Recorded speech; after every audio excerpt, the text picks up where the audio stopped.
I got to look at this myself.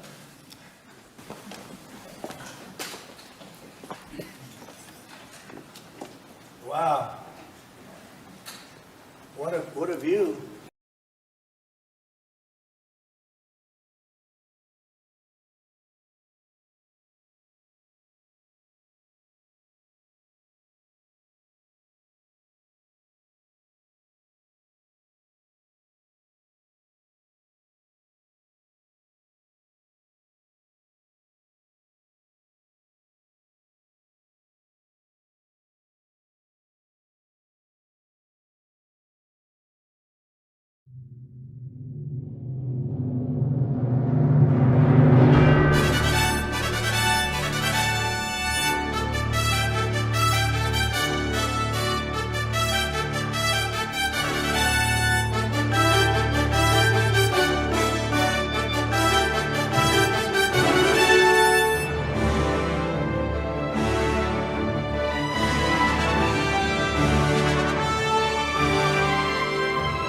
In a world of deceit, telling the truth is a revolutionary act. It's the David Knight Show.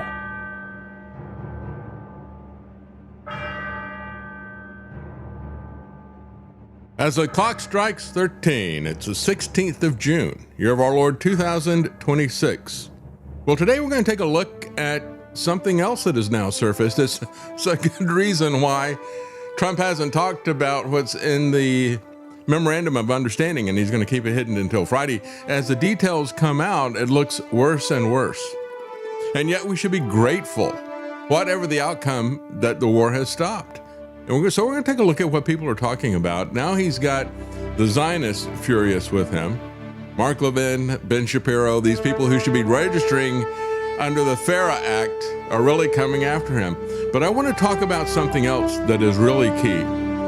And we're not going to spend a lot of time on Iran again today. We're going to talk primarily about what is happening with artificial intelligence, specifically how people in the government, like Marsha Blackburn, who's supposedly a conservative, and yet she is a cross, folks, between Hillary Clinton and Tipper Gore. And I'll tell you what I mean by that.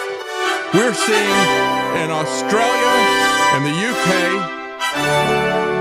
and in the U.S. a concerted move to enact digital ID in order to, quote unquote, protect the kids. That's the real issue, folks. The police surveillance state. Well, I want to begin with what is going on with the Iran deal. Vance said there's a lot of this Iran deal details that we still got to figure out. You know, gotta pass it to find out what's in it. But the U.S. is holding all the cards, he said.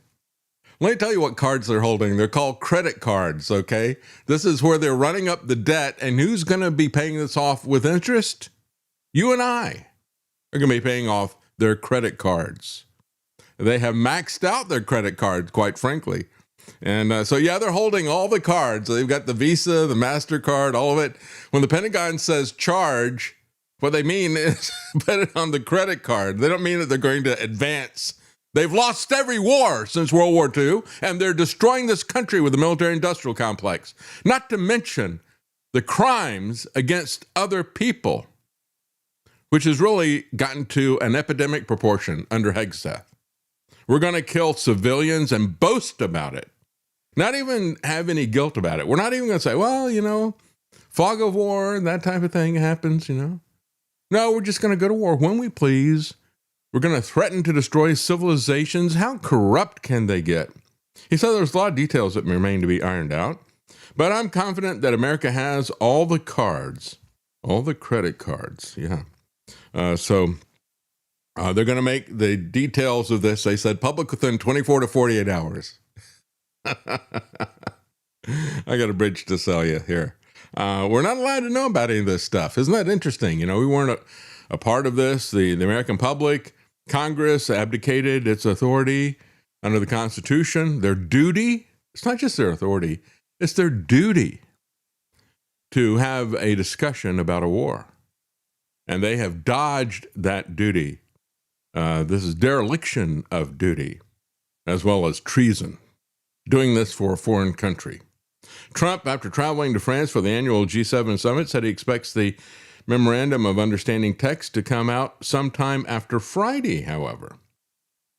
So they can't keep their story straight because these people are just liars about everything. It truly is amazing. They can't tell the truth about anything. And can you believe them in terms of any details that they publish? We're getting one version of details from the Iranians, another version of the details from the Trump administration.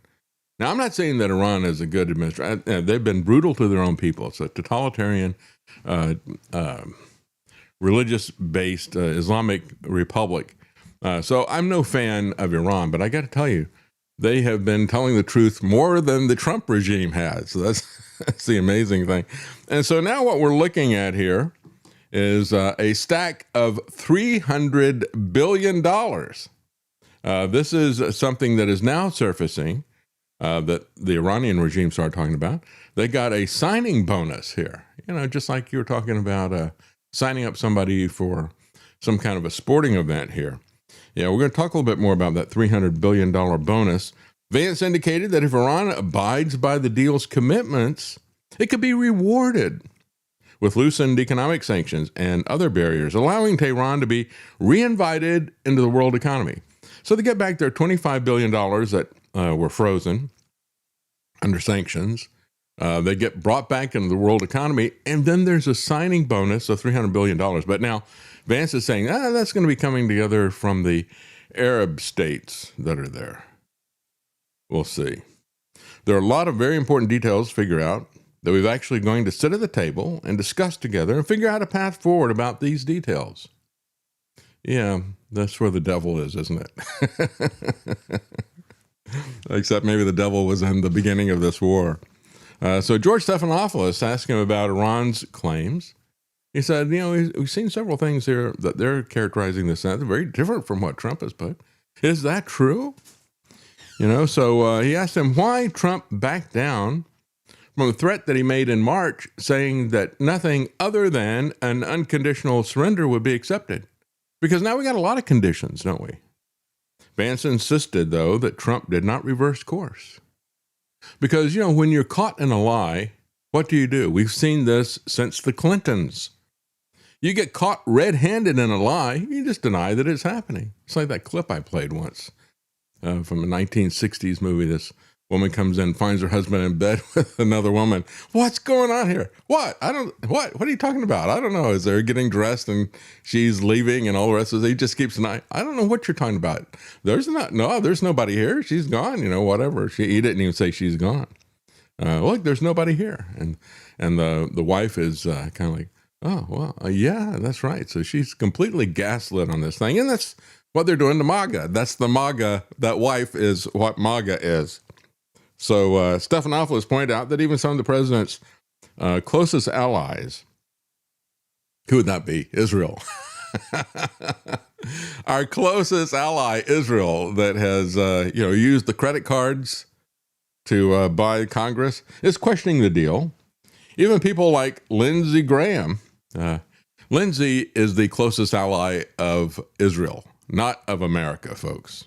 He's an ally of military-industrial complex as well. When they Lindsey say Graham, our greatest ally, they mean themselves specifically. Our greatest client, our greatest... That's right, yeah.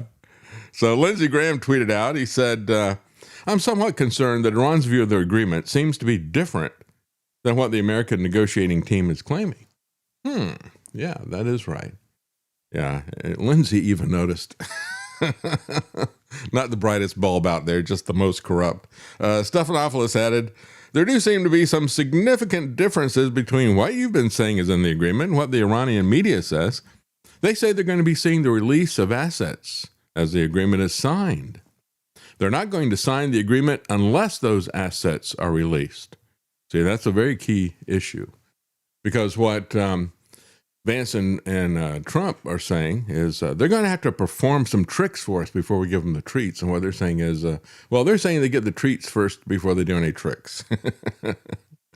So he says, no, George, that's not true. Well, then the question is, why do they need to wait until Friday? for all of this stuff. Iran has been more truthful than the Trump regime, as I said before.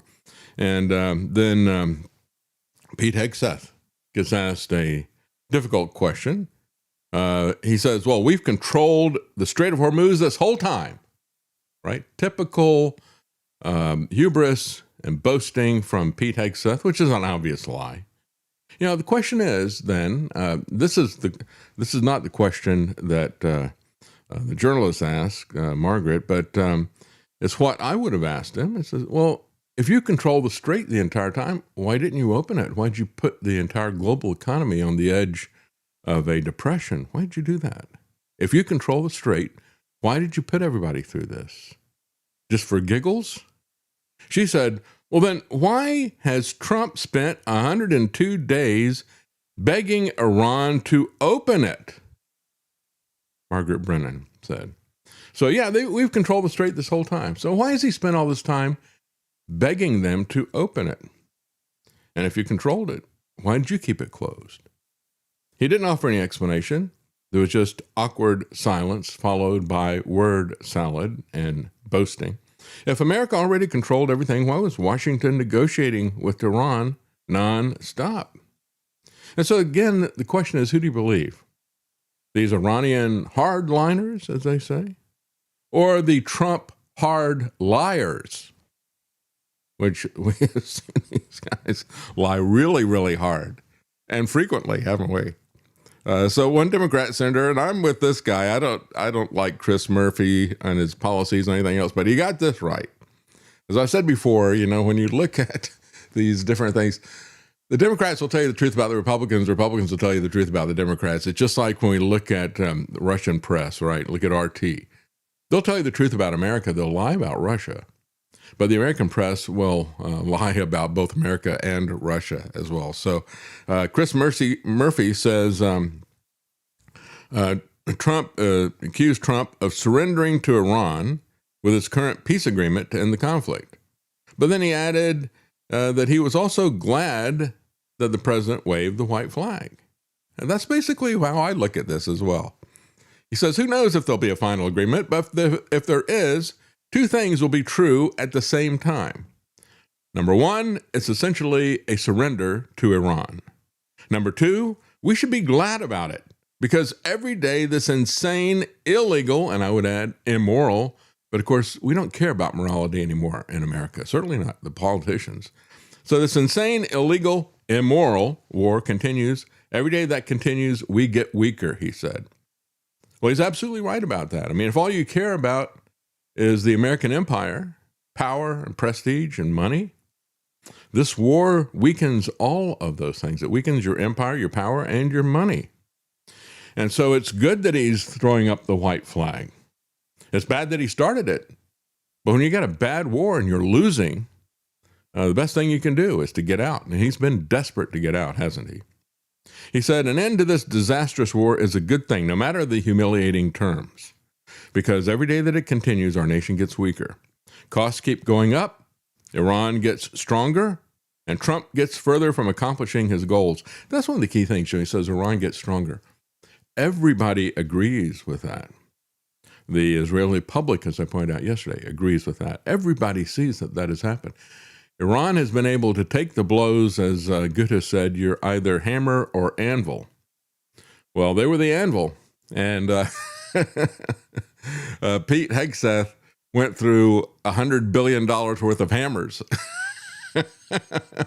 And he hasn't broken the anvil yet. So more war would just make things worse. He said, make no mistake about it, these are Iran's terms. They made one single concession, opening the strait. And that's not even a concession because the strait was open before Trump and Israel started the war. Now that Iran has proven that the U.S. can't stop them from closing it, their power expands. We are essentially paying them money to open the strait. And folks, it is a lot of money. $25 billion plus, that was their own money, the $25 billion, plus $300 billion. This picture doesn't even do the comparison justice. 1.7 would be a lot smaller compared to 300 billion. Yeah, that's right. If you look at this picture, this is put up by some Democrats. And they were saying, yeah, you criticized Obama because he gave them $1.7 billion. Now, you notice in Obama's stack, I don't know if they did that accurately or not. In Trump's stack, you can see that those are American dollar bills. But, you know, when Obama sent them all that money on a plane, it wasn't American currency because that was forbidden by law. He had to go out and get foreign currency from other countries and then pretend that he was complying with the law. And so he actually did give them a pallet of cash, and you would not be able to fit $1.7 billion in that. And as you're right, Lance, that would be 300 would be much bigger. Those two stacks there, one of them is not 150 times the other one. You know, $2 billion versus 300. Of course, we shouldn't all be giving away 1.7 billion to right. random other governments. Oh, it was either. outrageous. And I railed about it at the time, and all the conservative commentators railed about it all the time. So this is outrageous. And look at how he gamed this system. You know, you're not allowed to give them money. Oh, okay, so we can't actually wire them money. That would be forbidden. We can't actually give them American cash. So let's change the American cash into foreign currency, and we'll physically carry it to them. It's like, oh, come on, this is insane. And you know, I'm against all foreign aid, whether it's to Iran or to Israel. So I was not on board with that. And yet the same commentators who railed about Obama giving $1.7 billion, they're now just fine with this, right? $325 billion is really what the total is. And it will continue to go up, I'm sure. It really is reparations, isn't it? So J.D. Vance said the deal was signed electronically over the weekend, but as of Monday, no details or text from the agreement have been made public. It's kind of like the Epstein files. Probably when we get it, it'll have black lines through it. It'll be completely redacted. Trump is turning victory in Iran into an American humiliation. This is from the UK Telegraph, which is a Zionist publication. Folks, it was never victory. Never victory. The only thing he did that you could say they were moving towards regime change internally as the people pushed back against that repressive regime. When they attacked, when Israel and the U.S. attacked, they basically shut that down forever. That will not come back for generations because now everybody has consolidated behind the maximum leader who's going to protect them. I've seen this over and over again. We have, everybody is fighting about this reflecting pool and everything is now turned green in no time at all that Trump did. But, you know, that was something that was put up by the Grand Army of the Republic in the early 1920s in order to worship Lincoln. It was part of the Lincoln Memorial, the reflecting pool. And so we have our worst president who killed more Americans than all the other presidents combined. And he is revered in this country. The guy who suspended habeas corpus, the guy who gave us the first draft, the guy who created fiat currency for the first time and an income tax for the first time, all these different things. The guy was an absolute criminal. He was not a liberator of slaves. This was a fourth turning, as I've said many times. Italy had a civil war at exactly the same date for exactly the same reasons. It was a competition between agrarian and industrial interests, and it was also about the consolidation of the nation state. And boy, did Abraham Lincoln consolidate the nation state. So he was a horrible person. But when we went to China, everywhere we looked, we saw souvenirs about Mao. Mao killed tens of millions of his people. He deliberately starved them in the Great Leap Forward in order to show his power. And so we have these horrible leaders, and the same thing's going to happen in Iran. You know, because we attacked them, we have now turned the Iranian Ayatollahs into a godlike political leader like Mao in China or Lincoln in America. That's what they did. That's the victory that he snatched defeat from. But the UK Telegraph, again, a Zionist publication, they are livid with Trump. With Trump at the helm, it is Western civilization that finds itself in decline, says the UK Telegraph. This is not just a humiliation for Washington, but with China and Russia taking notes, an extremely dangerous one. They say this now, but this was obvious from the very beginning. At the very beginning, I said it, and you had a lot of people who were saying it. You had people who went into great detail of explaining why this is the case. People like Colonel McGregor, people like Scott Ritter, they said, China is looking at this, and they have just recalculated everything about Taiwan and the Strait of Taiwan. And this is a humiliation. It is a strategic moment for recalibration for all these different people. See what the U.S. military is doing.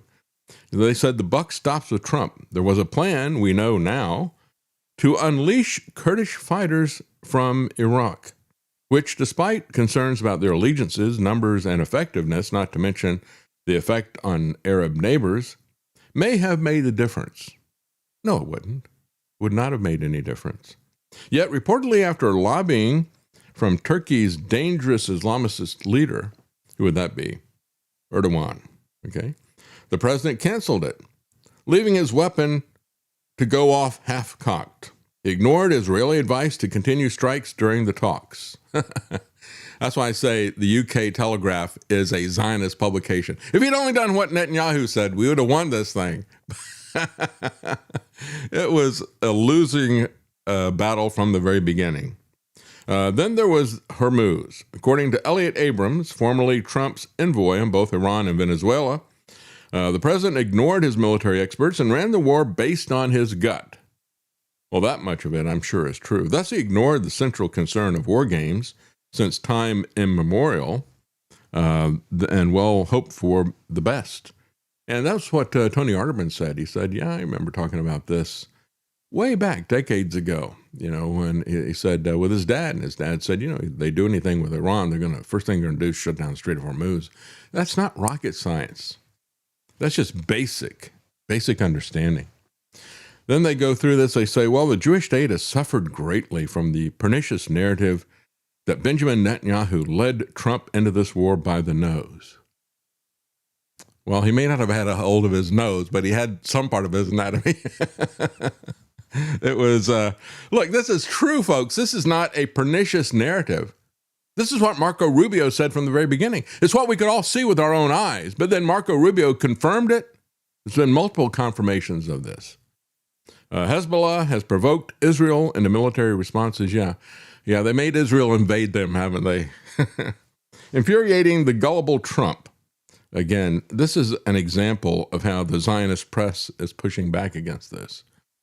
Critics are saying, of course, and it is true, he accomplished nothing. They're trashing Trump's boasting about a great Iran deal. It is not a great Iran deal. It was not a great war. It was a futile effort. Anything that would be done from this point on would be a Pyrrhic victory. You might have a victory here and there, but it's all for nothing. It's just like these other wars that we've had. As I said, massive civilian bombing campaigns.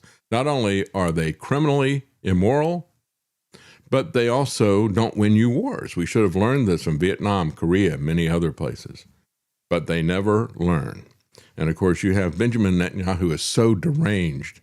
And he's been after Iran for 30 years. The only thing he can think of is annihilating Iran, he and his surrogates. So who wins with the Iran peace deal? Ask Economics Collapse. They said, well, the trouble is in the fine print. That's where the devil is, right? Iran's own Revolutionary Guard published it. The 14 points that they released read less like terms of a defeated regime than the wish list of a confident one. Iran gets paid, big time. The framework calls for releasing roughly $24 billion in long-frozen Iranian funds, but they went further, claiming that the United States and its allies must present reconstruction plans for Iran worth at least $300 billion. Yeah, that's reconstruction, reparations, whatever you want to call it. That's in the agreement that we are not allowed to see. Now you understand why Trump is holding this. And Trump is saying that they're going to meet on Friday and sign it, and then he will show everybody what it is. That's currently the story. We'll see if they change it.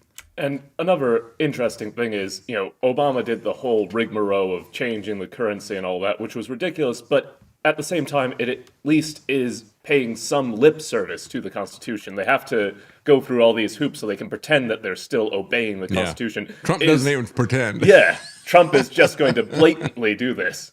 He doesn't even care enough about the Constitution and the rule of law to even lie to us about it. You know, he could at least have the decency to lie to us about it, but he doesn't do that. He just does whatever he feels like, and he boasts about it. He says, I can do whatever I want. Strangely enough, people let me do that. He said, You can go and kill people without Congress's approval. I assume he can just give people money without that. I mean, that's a less severe thing. That's right. Well, he campaigned as the peace president. He was going to end the wars, and he wasn't going to start any wars. And he said that over and over again, despite what he's now lying about. I never said I was going to not go to war. Why would I have this big military if I didn't want to go to war? Well, he said it over and over again. His surrogates said it over and over again. It's very clear. And people played the tapes, but it doesn't matter because he's just like Bill Clinton. The two of them are a pair, aren't they? And it's not just they're hanging around Jeffrey Epstein. I mean, these people both of them feel like they can get caught red-handed and just lie to your face and you'll believe them. And of course, Trump famously said he could shoot anybody he wished on Fifth Avenue and his people would still love him. And he can start a war. He can blow up children in schools and everybody will still love him. He can lie about everything. So the Trump administration tells a very different story about the money. J.D. Vance insisted the Iranians are not receiving any cash and no funds are being released for simply signing a deal or attending a meeting, he said. He said, this is all just domestic propaganda. Yeah, domestic propaganda in Iran. Well, they don't want to dismiss the Death to America as domestic propaganda, which it is. But this is, they have no way of doing that. But these people are saying they got a $300 billion deal. Where'd they come up with that number? This is reassuring only until you notice that both sides are describing the same document, and they can't agree on whether Iran gets billions up front. A peace deal whose central financial term is an open dispute on the day it is announced is not a deal that is settled very much. And of course, we have seen from the Trump administration when we're talking about the Epstein stuff, well, there's no documents about that. I can't show that to you. I'm going to redact it and so forth. They're constantly lying and constantly hiding information. Then there's Israel, which is not even bothering to pretend that it signed anything. Trump, the Pakistani mediators, and Iran all insist the agreement halts fighting on every front, including Israel's war with Hezbollah in Lebanon. But Jerusalem is flatly rejecting that. Defense Minister Israel Katz said his forces remain in southern Lebanon, Syria, and Gaza indefinitely, and that Prime Minister Netanyahu had personally told Trump that Israel would not withdraw. National Security Minister Itamar Ben-Gvir was blunter still. He said, Trump's agreement does not bind us. Yeah, it's kind of like this merger of the U.S. and the Israeli military. Doesn't bind them in any way. They have no obligations. It's kind of like the other part of this agreement that Tom Cotton and other Republicans are trying to cram through Congress to unify our intelligence agencies and to mandate that all presidents, current and future, will have to give all intelligence to Israel or go to the Senate and explain why they're not doing it. Israel doesn't have any bill that is going to require them to share any information with us. And of course, unlike the bill that requires approval for going to war, I'm sure they would actually follow something that requires approval before they withhold any information from Israel. Mm-hmm. Mm-hmm. Absolutely. So again, Trump let Israel drag him into a war, but Israel is not going to let Trump drag them into a peace. Israeli officials are saying Trump screwed us. So Ynet and Israel newspaper cited multiple senior Israeli officials reporting on Saturday that Jerusalem believes that the agreement taking shape falls short on every major Israeli red line, on nuclear dismantlement, on missile limits, there are none, and on the rollback of Iran's regional allies. Well, Hezbollah and others. A third official warned the deal would be widely interpreted as a setback for America. The regional working assumption is that it was signed under Iranian pressure. and an American climb down, not the other way around, it will be considered a failure. Well, the Zionist knives are really out for Trump at this point in time. But look, folks, just like that Democrat senator said, it is a surrender. We lost. And that's a good thing. That's the best possible thing that could happen at this point in time. But you have, as I said, the Zionist knives are out, and they are livid. Here's John Podhoretz talking about this. We stopped carpet bombing them to reopen the Strait of Hormuz. Now we're removing, the blockade to reopen the Strait of Hormuz. Oh, no. We'll be giving up something else to reopen the Strait of Hormuz. We need war. This is the way negotiations with the Iranians work. It's the way negotiations with us work. Yeah. It's about us. It's not about them. What they want is completely clear. They want freedom of action. They want to be able to close or open the Strait of Hormuz at will. They want to continue their nuclear program, and they want to continue to build ballistic missiles. And we are extending to every one of those from what they want survival. They want a nuclear program, and they want to drag out negotiations through the election. They want to humiliate Donald Trump and move on to the next president. And they've already succeeded. I don't know what they need to keep going for. They can negotiate, not negotiate. Nobody on the planet Earth is going to see this unless you are literally a paid agent of MAGA related to Donald Trump or some lunatic who is really excited by the possibility of Trump turning on Israel. There's a lot of those. Person on earth who is going to say that America didn't lose this war. There is nobody. The U.S. has lost this round, but I want to. Yeah, there's nobody on planet Earth that's going to say this except some deluded MAGA follower or a MAGA grifter who is the one gaslighting them. And you would have to be a lunatic to think that Trump is turning on Israel. They're the ones who sign his checks. That's right. Well, it's absolutely crazy that this is going down this route because these people have been pushing for war constantly. And as you heard her say, well, they want to be able to survive. In other words, what does Iran want? They want something called a right to exist. Does that apply to only Israel? Does only Israel have a right to exist? Well, yes, I think so. As I pointed out last week, you have that op-ed piece that was written, a major paper, I think it was the Jerusalem Post. The guy said, well, if you disparage other groups, other ethnic groups, that is reprehensible and racist. But if you say that Israel is equal to everybody else, that is anti-Semitism. You guys all know they are the master race, right? So then you have Mark Levin, constitutionalist, quote unquote, Mark Levin. And he is saying that, he did not want a vote to stop the war. He did not want a vote to start the war as required by the Constitution. But constitutionalist Mark Levin is demanding that there be a congressional vote to approve this because he calls it a treaty. Congress is going to review it. Because that's not discussed either. Yes, Congress will have to look at this. And most importantly, they're going to look at whether this deal can be upheld, I suspect.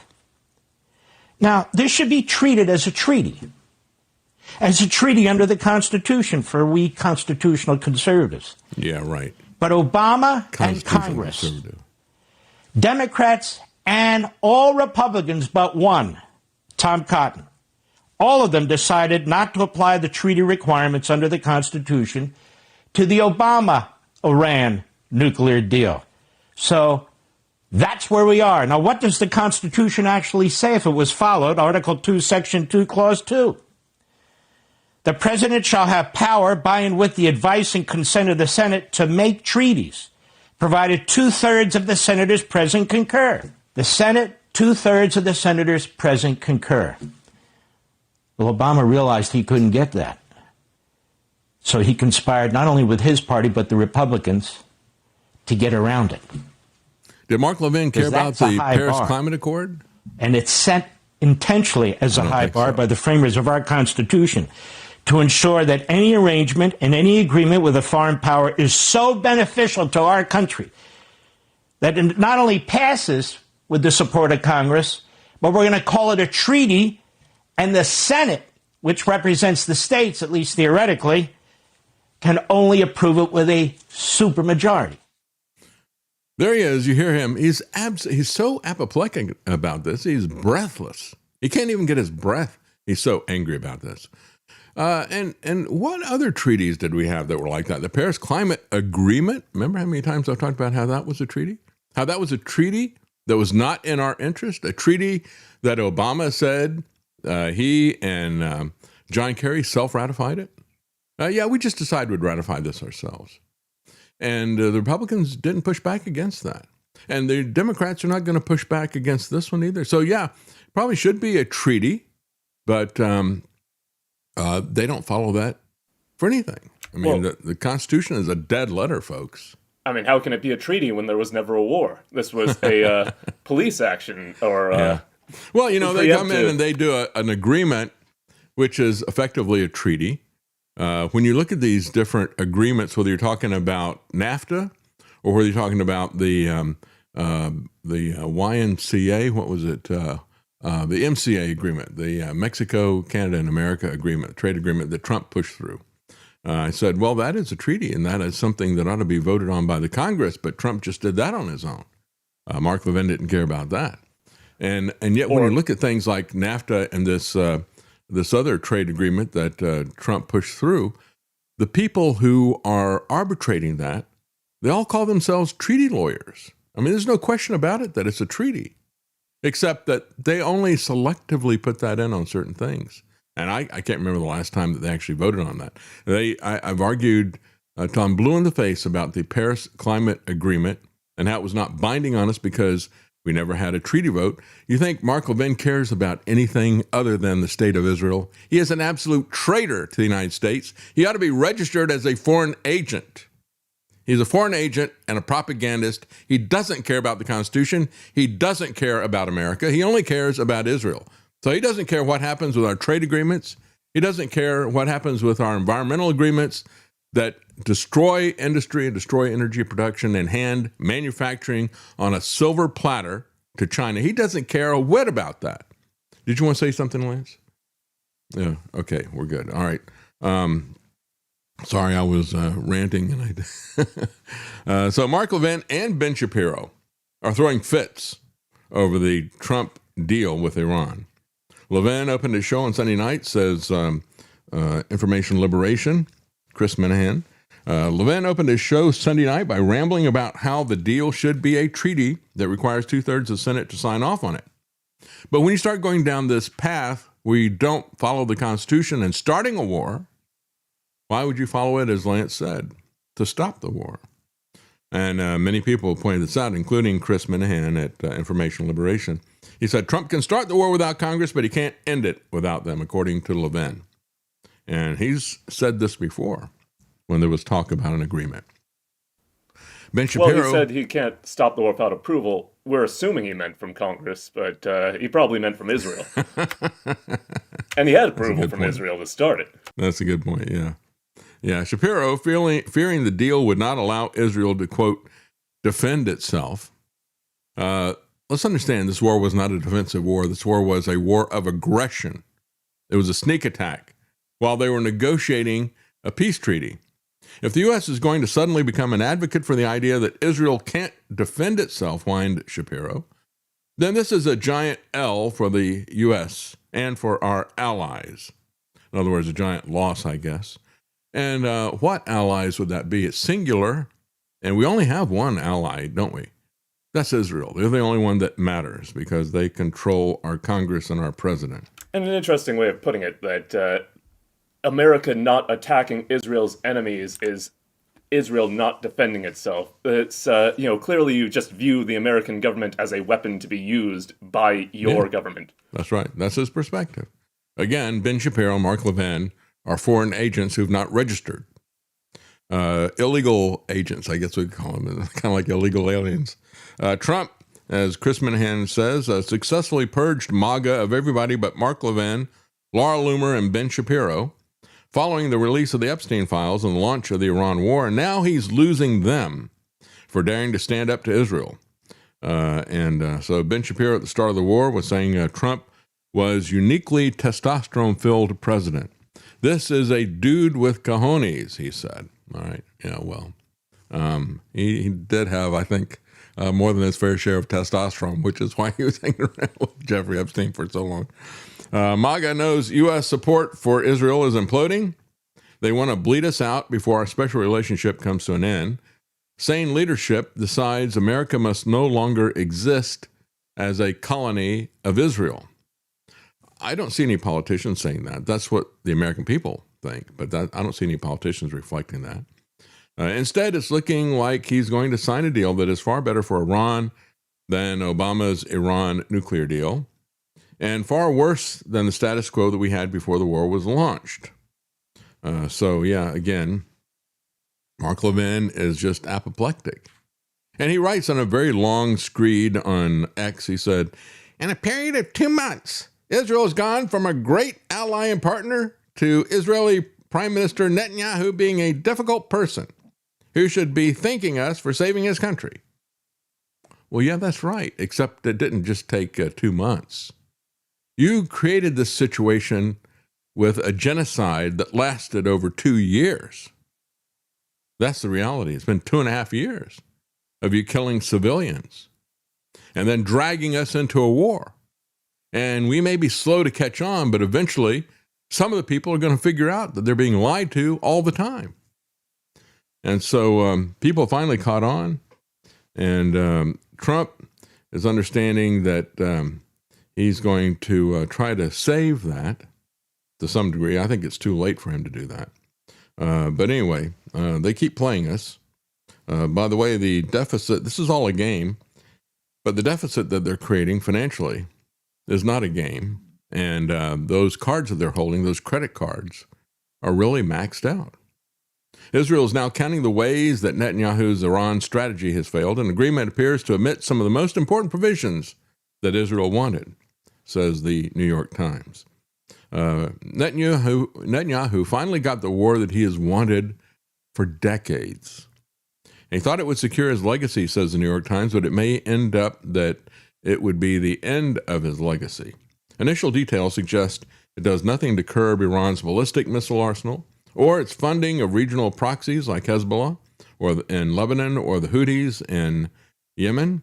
And then the nuclear deal, the terms remain undisclosed or still to be negotiated. In other words, it's a big zero, what we're getting out of it, except it cost us over $100 billion before we give $300 billion to Iran. Meanwhile, Israel is still continuing to kill people. Yesterday, Israelis strike South Lebanon and killed yet another person. But here's the reality, folks. This is why this is happening. It's not for any reason other than what was going on with the oil. Exxon CEO a week ago, on June the 8th, okay, so now 8 days ago, the Exxon CEO delivered a blunt message on oil prices and on the economy. He said, we've been, to paraphrase what he was saying, the CEO and also the VP of Exxon, they were both speaking on a first quarter earnings call. And what they were saying about the global oil situation, they said people don't understand just how much oil was already on the water, already on tankers in transit. And we have been using that as a shock absorber to absorb some of this stuff. But he said, we're getting ready. It was a week ago. There were a lot of people that were talking about tank bottoms. We're about to get to the point where our strategic reserves and the oil that is on the water that is there, that's all about to end. And when that does, what is left is going to go down very, very quickly. They said, we've been watching those buffers drain in real time. And the two most senior voices at Exxon have now said publicly what it means for where prices are headed. This is a week ago. And so what they were saying was, they said there's a lot of oil in transit on the water, a lot of inventory on the water that's been deployed in the first month of the conflict. Strategic petroleum reserves have been released. Commercial inventories have been drawn down. And he said, it takes a while for the effect to be seen. It doesn't happen right away. There's a lot of inertia in this. Just like there's a lot of inertia in the tariffs. When this thing started, as soon as the tariffs started, And of course, Trump had changed them and changed them again and changed them again and changed them again. And then finally says, all right, this is what we're going to do. And immediately the MAGA people said, look, it's not raising any prices. Well, of course, it just started, right? And so what's going to happen is you're going to, with the tariffs, you have businesses that start to absorb some of those price increases, hoping that they're going to be temporary, hoping they can hold the line on it, hoping they won't be the first ones to have to raise prices. But it's usually the small guys who have the smallest pockets who have to raise prices first, and so they go out of business first. And that's the effect of this stuff. But eventually, everybody has to raise the price. Nobody has a profit margin that they can absorb 15, 20, 25% cost on their products. And that includes American manufacturers. And so it took a while for that to go through. There's a lot of stuff that's already in the pipeline. There's a lot of inventory that's already there that doesn't get affected immediately. And because it doesn't get affected immediately, people say, well, it's not a problem, right? And so the oil executives at Exxon were telling everybody it's not a question of whether the prices will rise, but when the buffers will run out.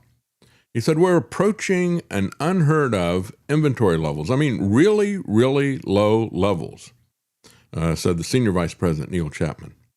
He said, you can debate whether we're going to hit those really low levels in 2 weeks or in 3 weeks.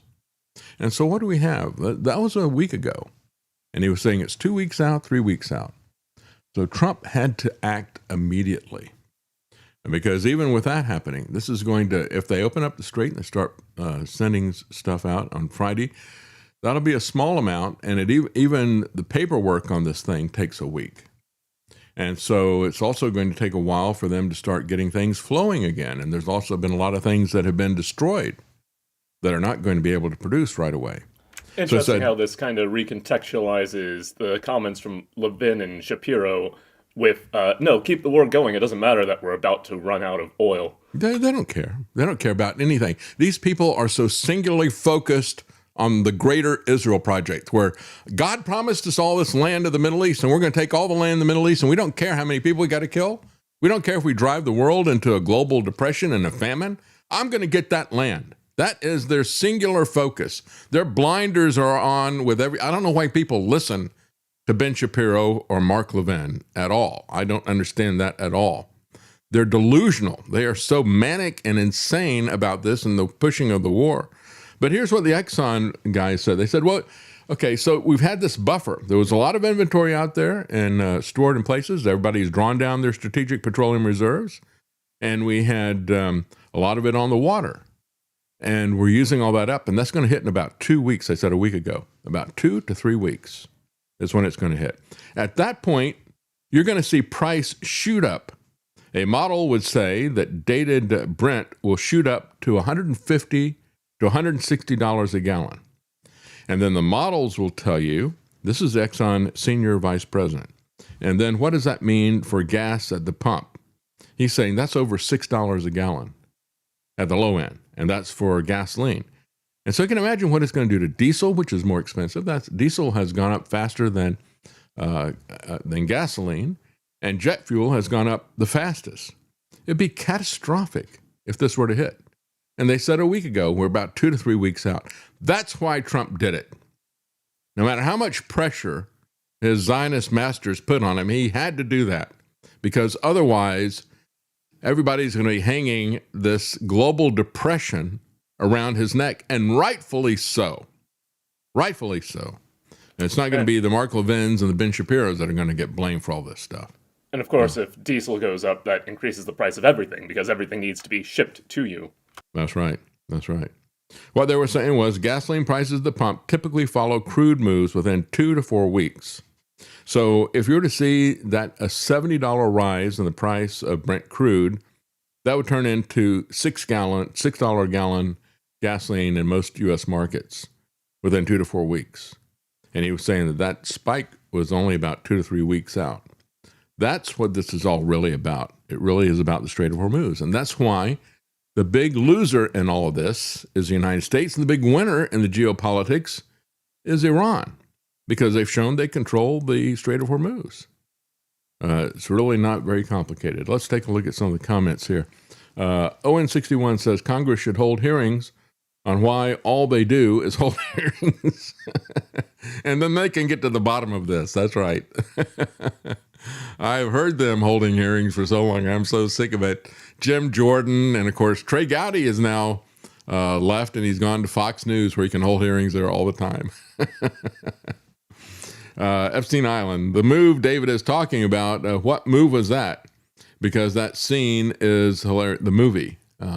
What movie was I talking about? The thing where the guy is getting up and he's saying, "What woman?" Oh, I don't see. Yeah, I don't know. I saw that on the internet, and I don't know what movie that's from. I thought it was so funny. I played it, but it's some 1960s movie, and I don't know. I'll see if I can find it. I'll mention it if I can find it. Birdhouse Blues said, "We miss Travis. Tell him this little bird said hello and hope he and his family are well." Yes, he's still posting the movies on movies. He's still posting the videos every day and doing a lot of work from Austin for us. But yeah, he and his wife have gone to Austin, and they're staying for a little bit longer now. Typically, they would have done 2 shorter trips. But again, because of the Iran war and the price of gasoline, they decided they would only make the trip once rather than doing 2 round trips and stay a little bit longer. So they'll be coming back before too long. What's that? 3 weeks. 3 weeks more, yeah. Yeah, my daughter's going to be coming in a week or so. And so that week that she's here, we're going to have 2 pre-recorded shows, but it will be new content. We had somebody complaining on Friday, say, well, this is shrinkflation here on the show. No, we're still doing 5 shows a week. We have 4 live shows, plus we have a 5th show that is taped earlier. And I think that's a good arrangement because it forces me to get onto some subjects that are not simply current events. And the most important stuff that is happening is not always current events.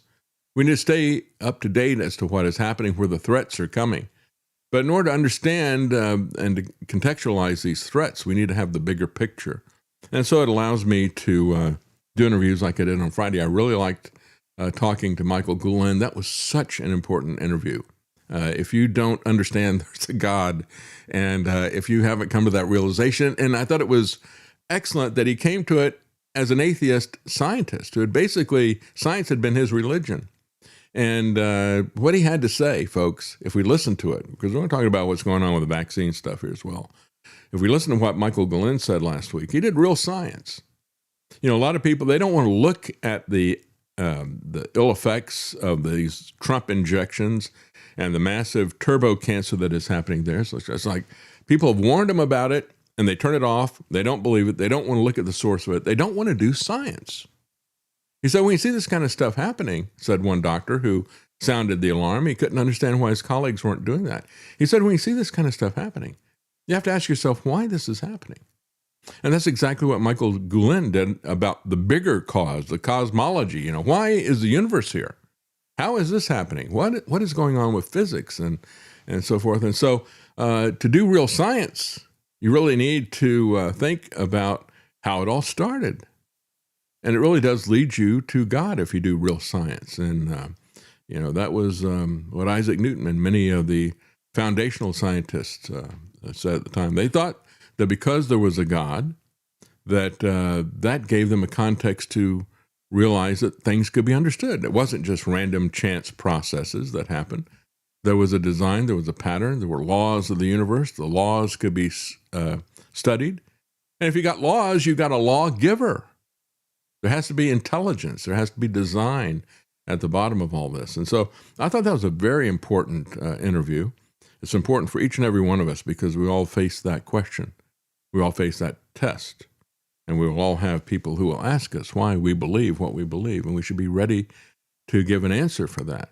And so by doing the interviews, it gives us an opportunity to explore some of the larger, more important issues. And to be clear, the live shows are Monday through Thursday is a brand new live show, and Friday is always a new show, but it's a pre-recorded show. Yeah, that's right.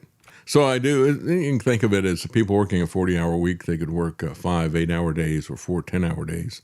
And that's what I do because I need to have a little bit of a time off. And I don't have the stamina that I used to have. Bin Laden, Bernanke, 1. Lindsey Graham in a summary. We're going to bomb the crap out of them terrorists to save Israel. but we need to be good citizens and build them back better after we bomb them. That's right. Israel is the way he says it, right? Israel. He leaves out a couple of those. You'd think he'd learn how to pronounce it after working for him for so long. That's a good point. That's right. We're going to take a quick break, and we will be right back.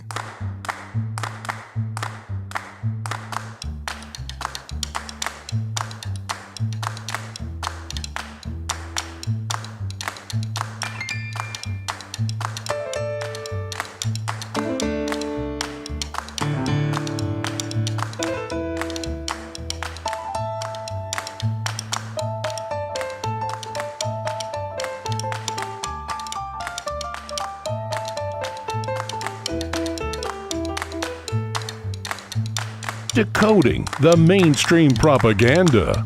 It's the David Knight Show. Elvis. Ladies and gentlemen, the Beatles. And the sweet sounds of Motown. Find them on the Oldies channel at apsradio.com. Well, AI will free us, says Javier Milei. His radical plan for Argentina. This is an article from the Telegraph. It was picked up by Technocracy News, and Patrick Wood, the editor there, has a comment. He said, would you want to work for an AI machine that has no human agency and has no ability to understand human emotions? When Milei says that AI will free us, does he speak for himself, for the government, or for the people? Indeed, AI can fire you. It can sue you in court. It can press criminal charges against you. This will spread to enslave mankind, says Patrick Wood. He's absolutely right. You know, we've had case after case that I've covered here of people who were arrested, jailed for quite some time under false charges, even though they could prove that they were 5 hours away at the time the incident happened. They still went with the AI over the rest of this stuff. Who are you going to believe, right? You're going to believe artificial intelligence, or you can believe your lying eyes. And so we've seen that this is going to happen. And when he says it's going to free us, I think he means the government, because they are the ultimate consumer of all this stuff for their police surveillance state. But of course, as I pointed out before, the Telegraph is heavily influenced by the Zionists and taking Israel's side on this. And Javier Milei has really given his career a shot in the arm by joining Chabad Lubavitch. Everybody likes to characterize him as a rabid libertarian. I would say he's a rabid Zionist, and I would say that has a lot more to do with his success than any libertarian economics that are there. So again, the same cult that Jared Kushner and others are in. Now the president of Argentina is looking to lure new breeds of businesses into Argentina, companies that don't have any executives and don't have any employees. You know, what's the point of all this? You know, when you look at what governments have traditionally done, they will throw all kinds of money at these large corporations to bring their sports team to the area or to set up some manufacturing thing there, because the justification is because they're going to create jobs. So why would you press this out to other people and say, well, you know, come to Argentina and start your AI corporation with no executives, human executives, and with no human employees? What does that do? Why would you offer a subsidy for that? It's just nothing other than ingratiating himself in with the billionaire grifters. Yes, Lance? Well, it does bring in tax money, at least in the short term, because it's not going to help in the long term because there's no employees to, get paid and then spend it over again. But if all you're caring about is looting as much as you can right now while you're in office. And I'm sure it helps him personally, right? Exactly. If he gives a lot of money to these billionaires, they may think kindly of him. They may throw some of that money back to him. But it would be a immediate benefit at the expense of a long-term loss. I think, the sudden tax influx at the expense of the long-term economy. I agree. The country's National Congress is wrestling with an overhaul of the 50-year-old Companies Act that is aimed at attracting investors with a familiar array of tax breaks and foreign currency perks. A real libertarian doesn't believe in any of this stuff, folks.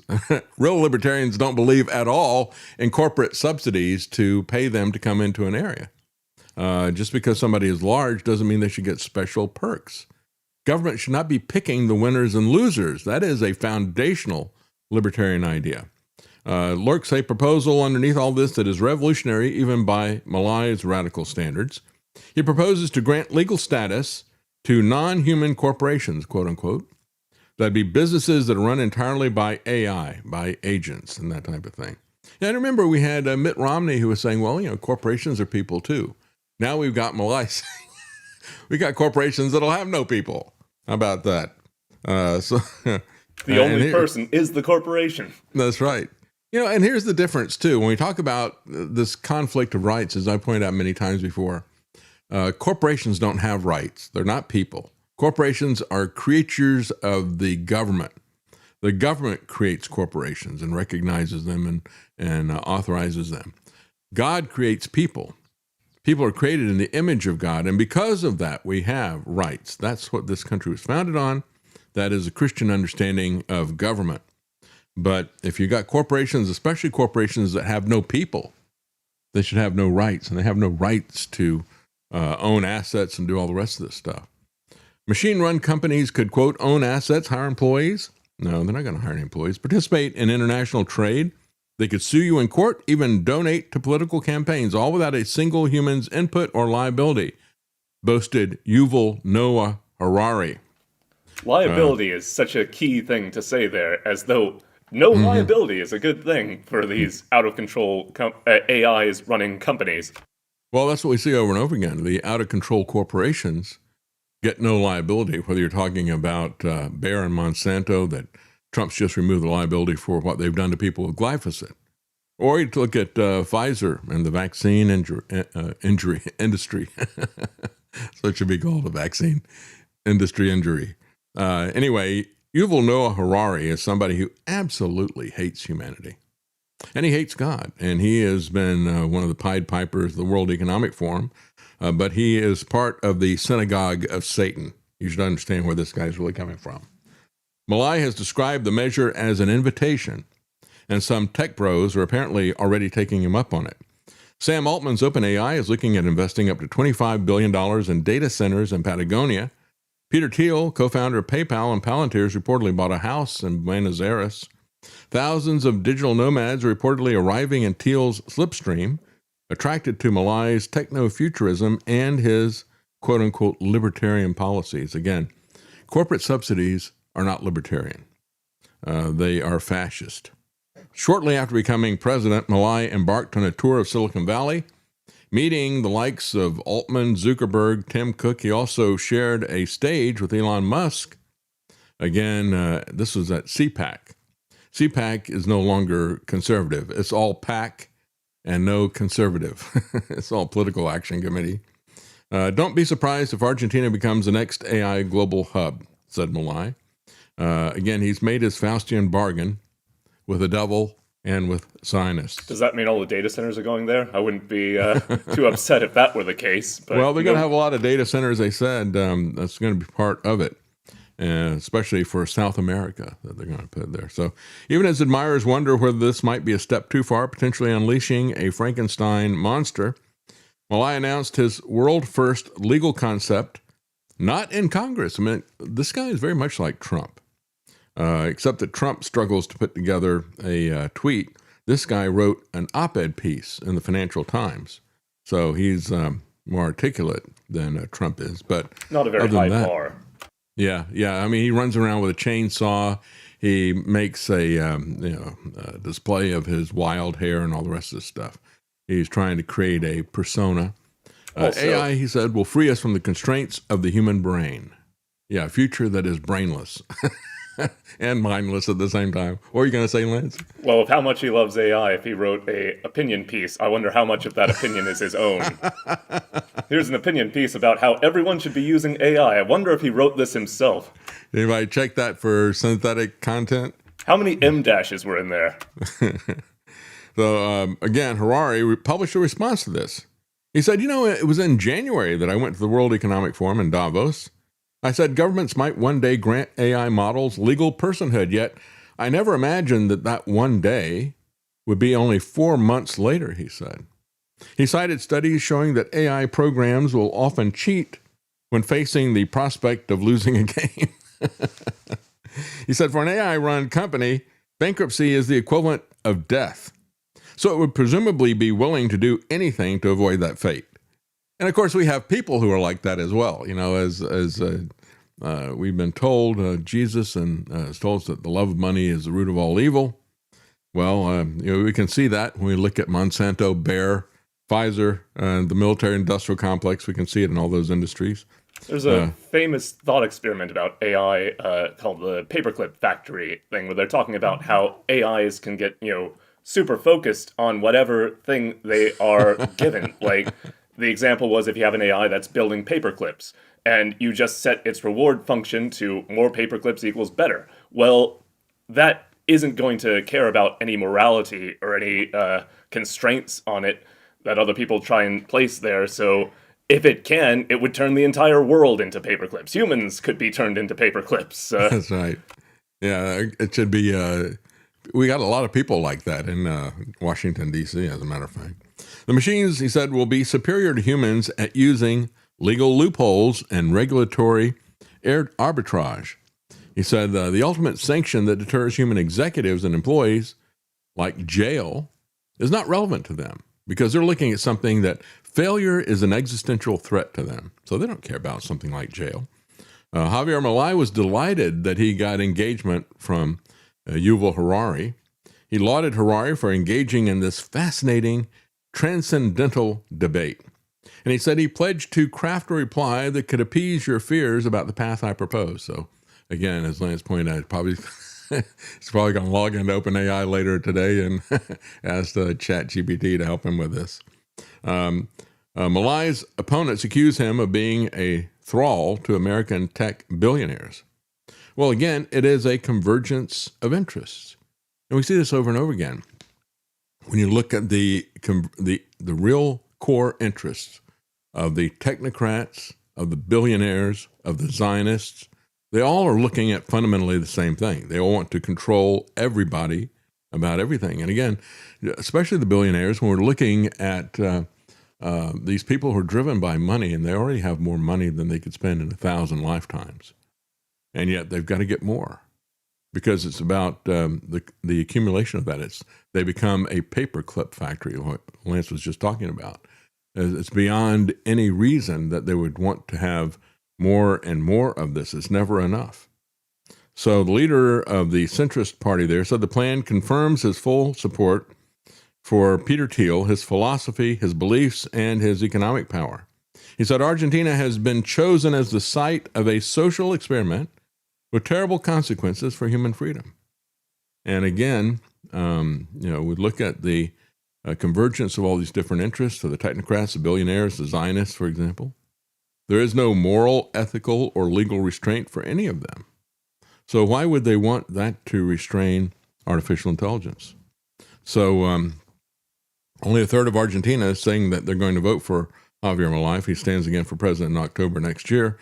His approval rating was over 50%. It's now dropped to 39%. But he is loved by the technocrats, the billionaires, and the Zionists that are out there.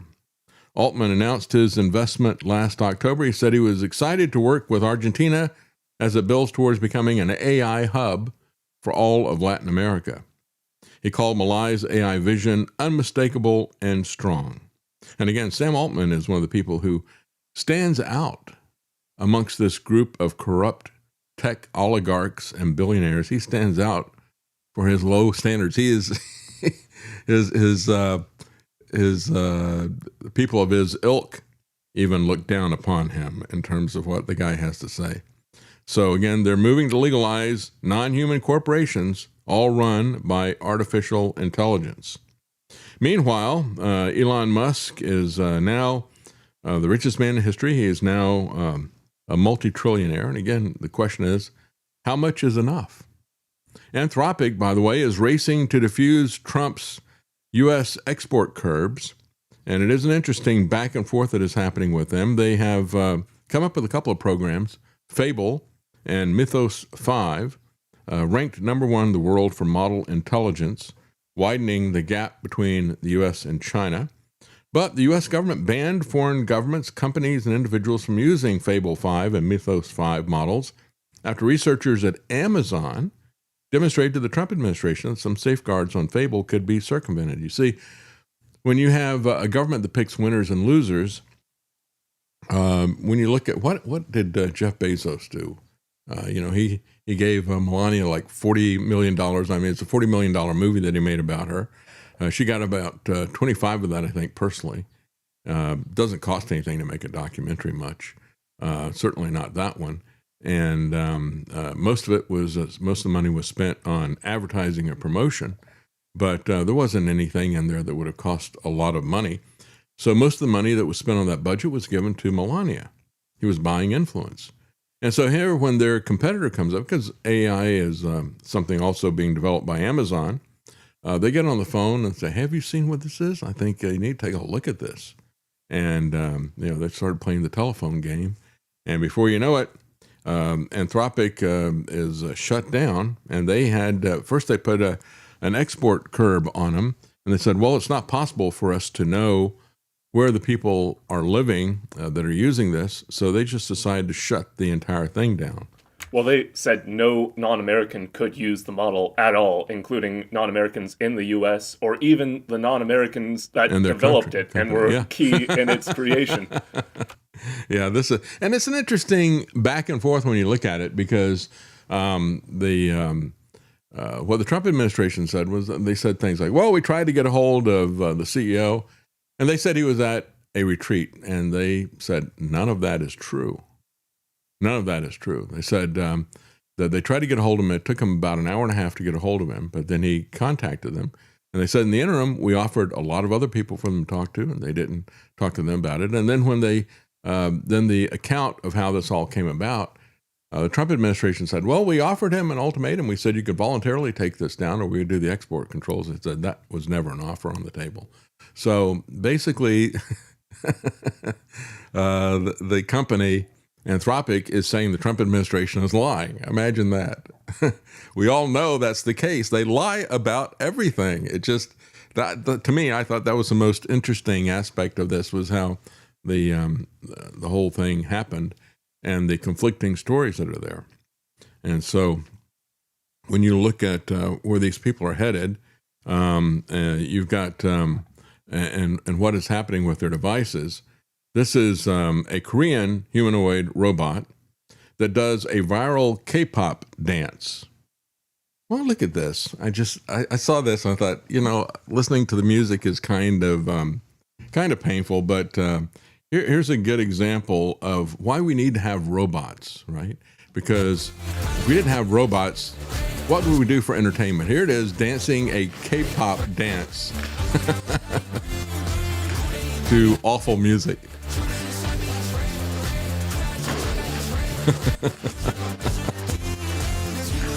I just don't understand that. I mean, I thought disco was bad 50 years ago, but here we are with K-pop, and now we've got robots dancing to it. Isn't AI great? Don't you love the 21st century? The perfect dancers to accompany your AI-generated music. It's a brave new world. Look at this. Look at what we can do here. So again, I guess now you got all the K-pop dancers are worried about their jobs, right? Maybe he's just going through the motions. Maybe he doesn't really want their job. What they're talking about in this, though, is this is a research robot, and they wanted to demonstrate how they could do video-based motion capture, motion retargeting, simulation-based reinforcement learning, and blah, blah, blah. In other words, it could learn by watching videos. That's the headline, and that's the way they release this stuff. But that's not really what's going on. I mean, you don't have a robot that's looking at a screen of people who are doing K-pop and then figuring, oh, that's how I need to move. No, what they did was they processed this, got motion capture off of it, and then eventually changed that into instructions that they could download to the robot. So it is not the way that they have presented this at all. Said this thing is called AI Sapien. as opposed to Homo sapien, right? Could have called it heterosapien. It's a different sapien. It performs a complex full-body motion known as the Cordis Redread Challenge. Instead of relying on expensive professional motion capture systems, it learns the movement from a video recorded from a standard smartphone. This significantly reduces the cost and the complexity of collecting and training data for humanoid robots. So again, like the chatbots that we're talking about, it really is just imitating what humans do. And it's like the same way the chatbots are regurgitating stupid lies that are coming from Big Pharma, from the federal government, or from Israel.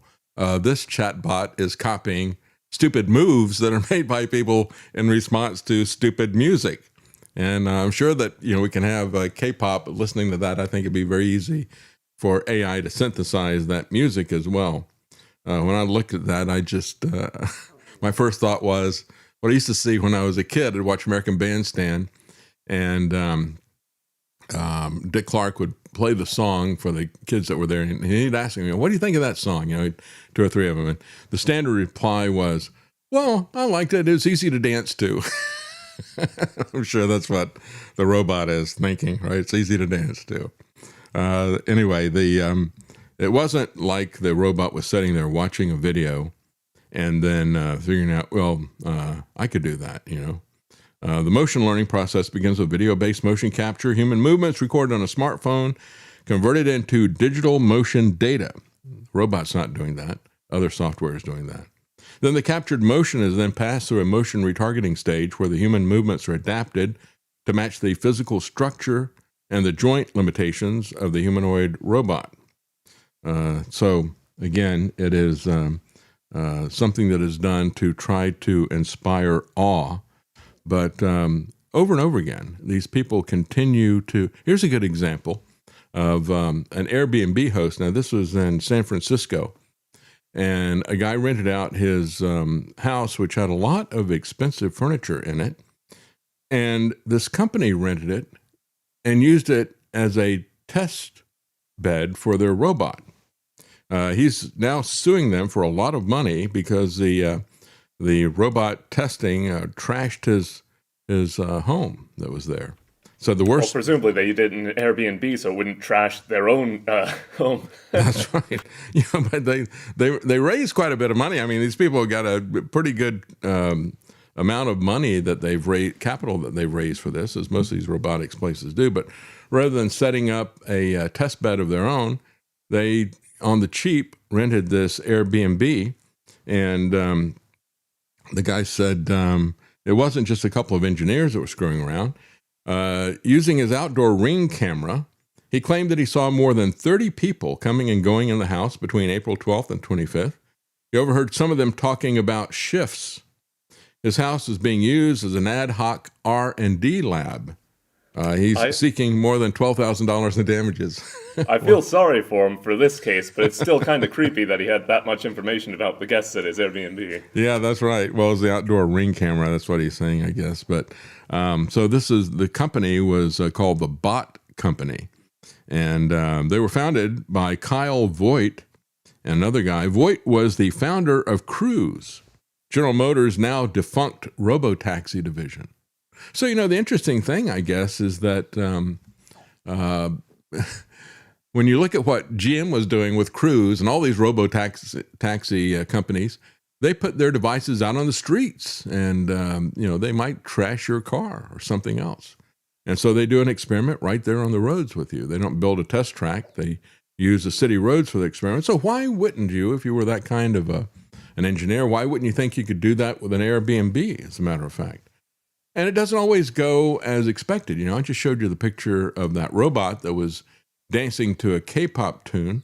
But here's an example of a robot that is showing off his Karate Kid moves, and he kicks a kid. Just so that you know, this Unitree robot's got it's got this blue wig on. It's like a Ronald McDonald wig, except it's bright blue. He kicks a kid who's standing on the side. Well, this guy said when he when they booked the house under false pretense of being remote workers from Thailand. He said he stopped by one day to take out their trash. He saw bundles of wires that were leading into his house. When he followed them, he stumbled on a huge robot he said looked like a Borg from Star Trek, a series of cyborg humanoids. It was, in fact, a 6-foot Roomba with treads. So we were testing out our tank robot in your house. Turns out the treads aren't great for stairs.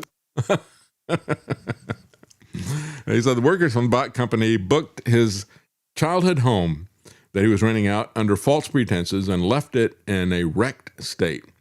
Damage found in everything from the paint to the floors and his antique furniture.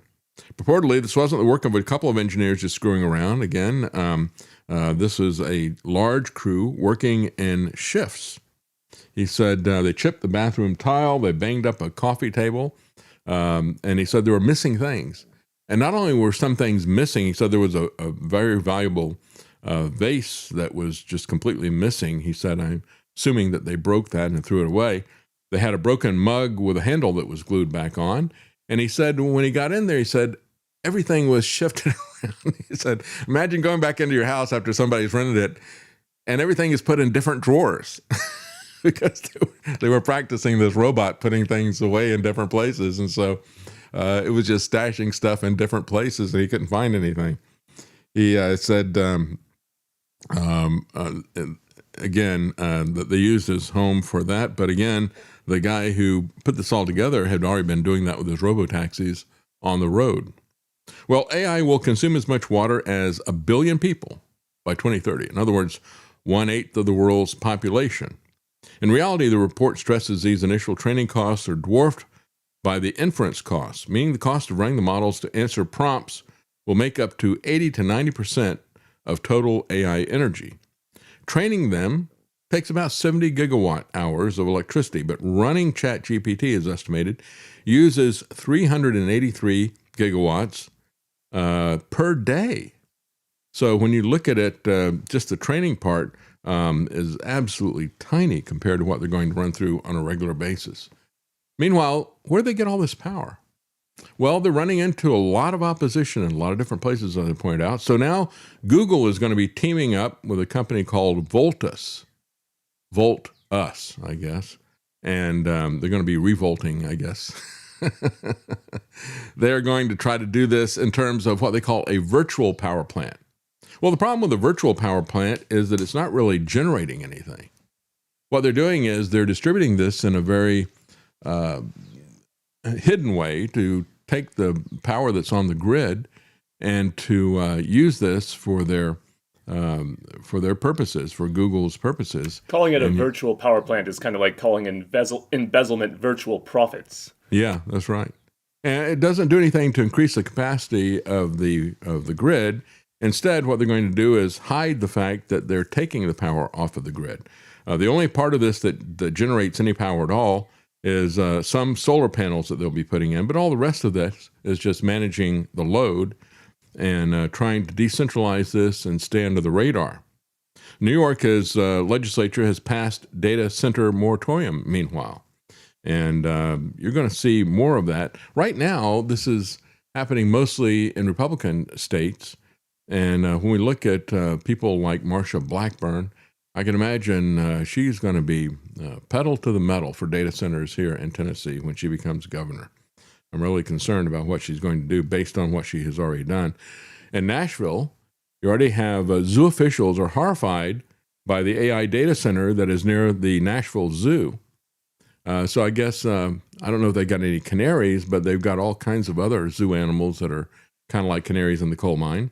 We're vehemently opposed to having a data center so close to our animals. Yeah, put this in a residential area instead. That's right. We need to move it. So the Nashville Zoo's turned into the latest battleground with officials arguing that the proposed 69,000 square foot data center next door could be devastating to animals living in captivity only 50 yards away. A petition against the data center has already amassed over 180,000 signatures, highlighting widespread opposition to the plan. Will it be enough to stop it? We don't know. Meanwhile, Spain-style blackout risk is rising in Texas. Because as I said before, while a lot of the Democrat states are shutting down the data centers with prohibitions, you got the Republican-run states are saying, bring it on. We want to have that here. And what they're talking about, if you remember, a couple of years ago it was, Spain had just a sudden blackout in a large part of the country. And what kicked that off was the fact that they were using these digital power sources instead of the generators. When you got a generator, basically you're boiling water, as I think it was Albert Einstein said about a nuclear power plant, it's a hell of a way to boil water, right? So no matter how complicated it is, whether it's a nuclear reactor or whether you are burning fuel of some sort, you are generating heat and you're turning a generator. And what happens is that as the load changes on the grid, those generators have a certain inertia to them, and they can handle, because they're analog, because they've got a lot of inertia and other issues like that, they can handle those adjustments on the grid better than the digital switching circuits. I mean, that's just that's been known for a while. And so what they're saying is that ERCOT has disclosed multiple clusters of proposed data centers and crypto facilities failed voltage ride-through testing when subjected to simulated routine voltage disturbances. That means these large users simply disconnected. So when they see something happening on the grid and it starts to go down low, all of a sudden they just disconnect to protect themselves. Well, what that happens is if you've got a lot of these really big data centers and they all sense this, you get this cascading effect. It's kind of like the automated trading on Wall Street. We have this robotic trading. They could pick up on a signal from some of the trades, and they all start making the same automated trades, and pretty soon you've just crashed the whole market, or you've gone in the opposite direction. And so what they're saying, this could happen electrically. They said they would remove more than 5,000 megawatts of demand in just one event. And so these abrupt drops in demand were equivalent to electricity consumption of a large city like Boston. So you've got an entire city, and all of a sudden you just pull it off the grid. What does that do to the rest of the grid? Well, it crashes it. And that's essentially what happened in Spain. And so now Texas, because they want to welcome all these data centers, they're setting themselves up for exactly the same type of thing. Not exactly the same type of thing, but it'll have the same effect. ERCOT has already recorded at least 26 such disconnection events. And when they get a lot of these data centers on, and these data centers, in order to protect themselves, will just disconnect all at once when they sense something, that takes the rest of the grid down. It is a mirror image of what happened in Spain. The Iberian blackout was not a simple too much solar story. It had to do with the fact that generators respond differently to voltage swings and rapid output reductions and disconnections that are cascaded across the peninsula. So in that particular one, they had natural gas units that came to the rescue, stabilizing the system into a recovery phase. But there isn't any such thing like that that's going to happen with ERCOT in Texas, especially as they ramp up all these data centers. So as one person summarized here, he said, you can't substitute megawatts of intermittent or highly sensitive capacity for the stabilizing attributes that nuclear, gas, and coal plants provide at scale. So again, AI may self-limit over the power, over the synthetic data that is going to be on the internet, or even over the vibe coding or the financing. When we look at the threat of artificial intelligence to many of the things that we want to do, there's a lot of different ways that it can go down. Again, the power and the water requirements, the pushback against data centers, those are things that could slow down or halt artificial intelligence. A massive stock market bubble is another thing. And then, as I've mentioned a long time ago, they have verified with a couple of different tests and studies. They said once AI starts to put out a lot of synthetic data, once it starts consuming that synthetic data rather than consuming human data and modeling that, then it starts to degrade very rapidly. They compared it to cows being fed other cows, and or cannibals getting the Yakov-Creutzfeldt disease, or the cows getting the mad cow disease. So, people might push back over the jobs that are being lost with all this stuff, or it might be that the vibe coding just makes everything break. But ultimately, This is a tool of government, a tool of surveillance, a tool of control, of propaganda, a tool of the police state. And the government is going to fund that. That's why I say, if we just try to attack this by straight-on prohibition rather than pulling back and starting to do things to reinforce our human rights, which is the purpose of government, unless we recover what the real purpose of government should be, and that would help us in a lot of different areas, not just in artificial intelligence, unless we recover the purpose of what government should be, as laid out in the Declaration of Independence, we lose everything. And that you don't even have to have artificial intelligence take that away. But that would be the most effective pushback against that. Because once you start going to prohibition, they're going to prohibit the technology used by us as individuals, just as we see whether you're talking about guns or 3D printers or anything else like that. The government wants to have this power, and they will get it. They will fund it if necessary. I mean, when you look at the financial situation that's happening, if the stock market collapses and these companies start to go down, the government will do everything that it can in terms of printing money and handing it out to them, because they will be too big to fail. They'll be too important to their agenda of control to fail. So the government's not going to allow this to be stopped. It's not going to allow it to fail for any reason. And so the only thing that we can do is try to create a legal framework to control the government, which is what the Constitution and the Bill of Rights was about in the first place. And so we have to do that. And yet, on the other side of this, we've got Marsha Blackburn, who, as I said at the top of the show, is working hard to become the nanny of the nanny state. She is a cross, folks, between Tipper Gore and Hillary Clinton. And I'll tell you why I say that when we come back after the break. I think that if she becomes Tennessee's governor, we're going to go from the volunteer state to the mandate state. That's what I think is going to happen here. We're going to take a quick break, and we'll come back. We'll get your comments, and we're going to talk about what is being, the pattern that is being shown here. We've got Australia, the UK, and also Marsha Blackburn here in the United States. And all three of these different countries, they're working on the same agenda of making sure that nobody uses the internet without an ID. And this is part of the greater permission society that they're trying to set up. Whether you're talking about CBDC or whether you're talking about so-called stable coins, which I call CCDC, crony capitalist digital currency. We're talking about digital currency, digital ID, and she has been at the forefront of all this. And it's interesting to see, just like we saw with COVID, you could have people, whether they're Republicans or Democrats, whether they are supposedly conservative or liberal, they were all doing the same thing during COVID. They're all doing the same thing right now. Marsha Blackburn is doing the same things that Keir Starmer is doing in the UK. She's doing the same things that the liberals in Australia are doing. It is a global agenda. We'll be right back.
Liberty. It's your move. And now, The David Knight Show. If you like the Eagles, on a dark desert highway, the Cars, and Huey Lewis in the News. They say the harder rock and roll is still beating. You'll love the Classic Hits channel at APS Radio. Download our app or listen now at apsradio.com. And we have a couple of comments here. Fidgety Guy says, ChatGPT and Google AI begin to hallucinate after a single task. How are you going to run a corporation like that? Well, as a matter of fact, we've already had a couple of situations where somebody turned it over to to AI and they came up with a business plan. They put in the inventory and all the rest of the stuff. They forgot to hire any employees to put the inventory on the shelf. Various things like that.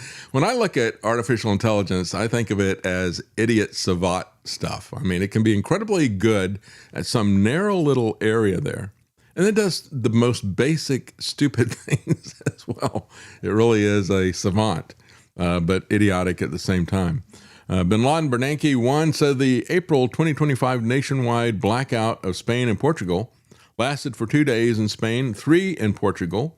My friend was playing pro women's tennis, was in Madrid when it happened, and everything stopped.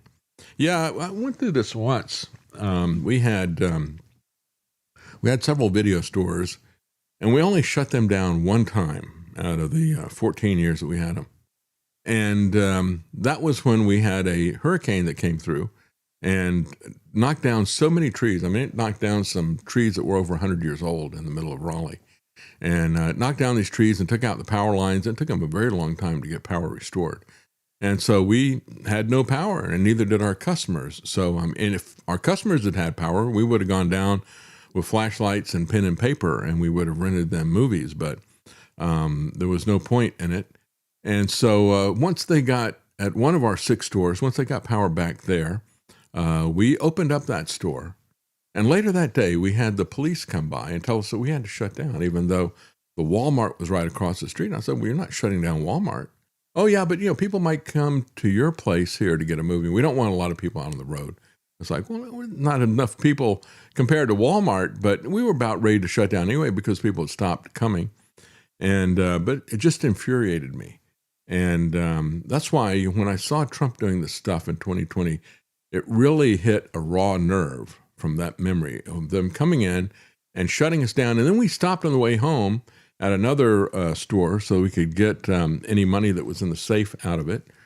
And while we were stopped there, I had a cop come by and start harass me. We were the only people in the parking lot. And because I was double parked, he started harassing me. I had the kids in the back, and Karen ran in to get the money out of the safe. And so Travis and Lance were in the back in their car seats. And he started harassing me for illegal parking because I was in a fire lane. I said, I'm not parked, I'm stopped. And so we got into this argument. And about that time, Karen comes out of the place and he looks at her. He's like, oh, she just came out of the store. What's that about? And she says, is there a problem here? And so I said, yeah, he thinks that I can't wait for you here. And anyway, he realized that we owned the store.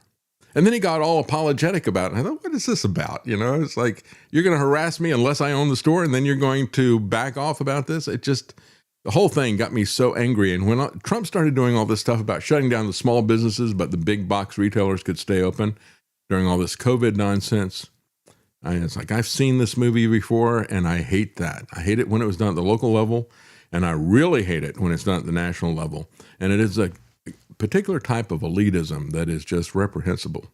Well, Florida versus OpenAI, the fight to ID every ChatGPT user.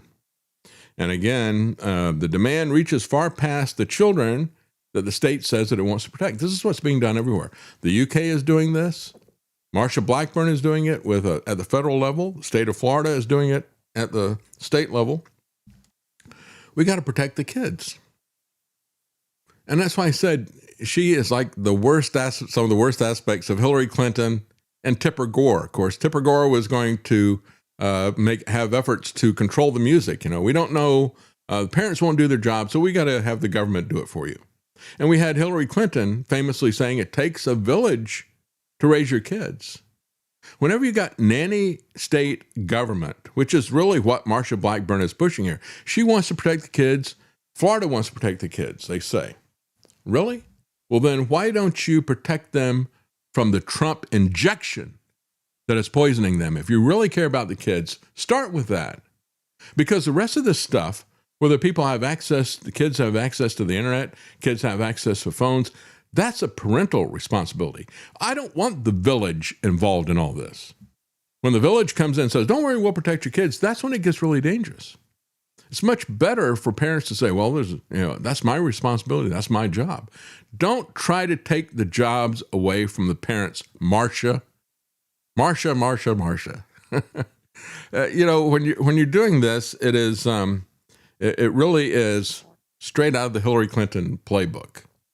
Marsha Blackburn got national attention because she famously asked Ketanji Brown Jackson in the confirmation hearings for Supreme Court, famously asked her, what is a woman? Well, I would like to ask Marsha Blackburn, what is a parent? Why don't you respect parents? It's the same thing that you're talking about with Brown Jackson. She doesn't respect women. You don't respect parents. You don't think they can do their job. You're going to do it for them because you are the nanny of the nanny state. And they're doing the same thing in Florida as well. The state complains that the free product from ChatGPT has no gatekeeping, no age verification mechanism. It claims that the paid subscription has no mechanism to verify the age of its users, and it wants a judge to close that by ordering verification into place. Well, let's hope that they get a judge who realizes that the government should not have that kind of authority, does not have it, and should not have it. Meanwhile, does this ever work for actually stopping minors from using it? And it actually endangers minors and the adults that use it because their information is now at risk. That's right. And so it's not going to stop it. It can easily be defeated. And the hypocrisy of this is beyond belief. Here's the state of Florida. Here's Marsha Blackburn. These people are presiding over institutions that are still injecting kids with this Trump bioweapon poison. And it's not just that. It's also the poison from the 72 standard injections that they're putting into kids. And they don't want to stop any of that stuff. So don't talk to me about protecting kids. The system already runs as a form of mass surveillance. It works by watching how you behave, by studying how long your account has existed, when you tend to log in, and how you use the product. Then it guesses whether or not you're under 18. Anybody that the model flags as a minor who is actually an adult has to prove it by handing a selfie or a government ID to a third-party firm called Persona. And of course, all that can get hacked very easily. We've seen that over and over again. We've seen the government's military database and personnel hacked. We've seen the CIA's hacking tools hacked. Everybody gets hacked with all this stuff. And I don't know about this Persona company, but typically we see that the people giving big donations to the politicians pushing these laws through are connected to companies like this. That's right. Yeah, maybe what we should do, because of the actions of the state of Florida and because of Marsha Blackburn, maybe we should start calling the GOP, instead of guarding our pedophiles, maybe we should call them the government of police, because it is a government of police state. So Marsha Blackburn is demanding that KIK, and again, this is not the KIK that we stream on, KICK. This is KIK.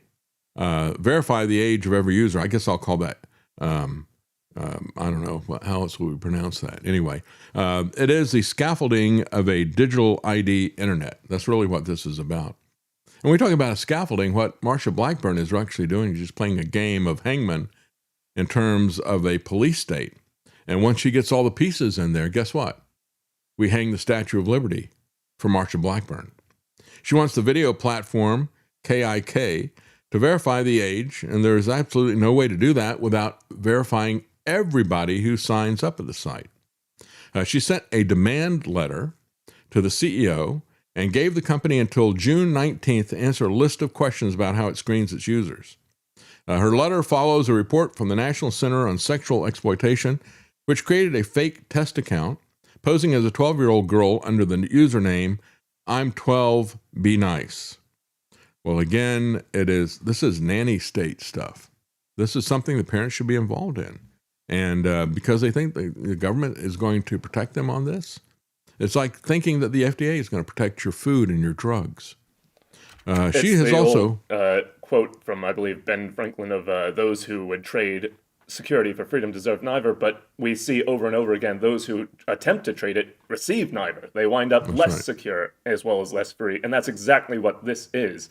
They don't believe it will make them any more secure, but that's their selling point. But in the end... Well, it is a zero-sum game, isn't it? You know, security and liberty.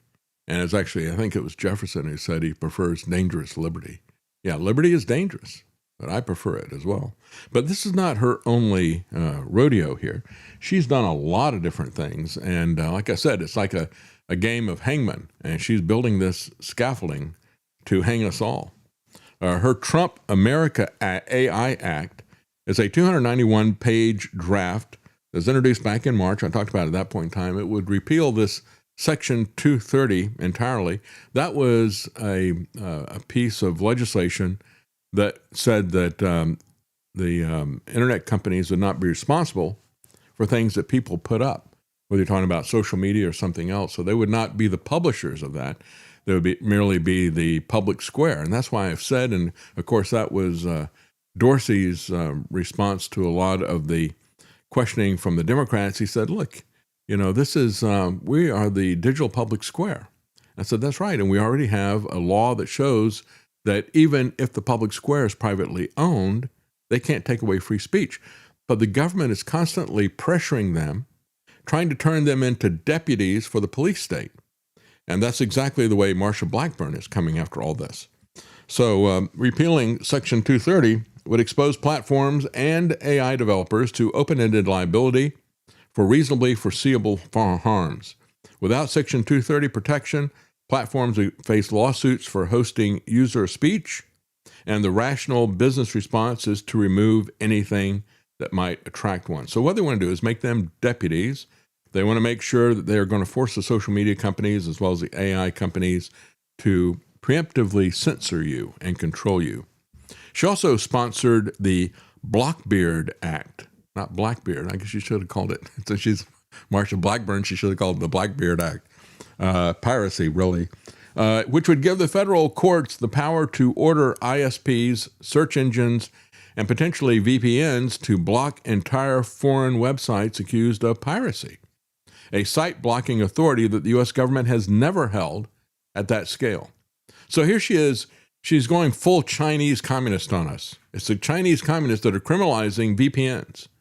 And Marsha Blackburn wants to do that. And she wants to give the government the ability to take down entire websites at large scale. So this is... I remember seeing just a few months ago, the only 5 places in the world that had banned VPNs were China, North Korea, I think it was Russia, and then 2 other very obviously not places that you'd want to live. And but that's what Marsha Blackburn wants to do. Yep. Yeah. Now it's a bunch of states have laws trying to prevent that. That's right. Yeah, we got a tyranny gap. We got to close that tyranny gap. Just like we got an AI gap, we got a moon race gap, and all the rest of it. Well, we got a tyranny gap. We got to close that. So it's a push towards an internet where users carry digital IDs, where platforms pre-screen speech, and the government can make websites disappear with just a court order. That's what Marsha Blackburn wants America to be like. That's what China already is. And of course, how long until the next COVID, where we've got to stop all misinformation, like what happened with our show, where we got deplatformed off of just about everywhere. Yep, that will and be shadow now, ban in the one place we stayed. Yeah, it will no longer be the public-private partnership providing the front and the tip of the spear of that. It will now be actual government force of law enforced by police. That's right. Yeah, we knew at the time that it was coming from the government. I said, you know, it's the iron fist of government and the velvet hand of private ownership. And you had, you know, people at Reason, you had John Stossel saying, yeah, I hate the censorship, but hey, you know, we got to respect private property. It's like, you don't understand what's going on. I understand the principle of respecting private property, but you also need to have discernment to understand that's not what this is about. And now they're coming out and doing it in the open. And the person who is carrying Trump's water on it's coming from the Trump administration, and it's coming from the Republican Party.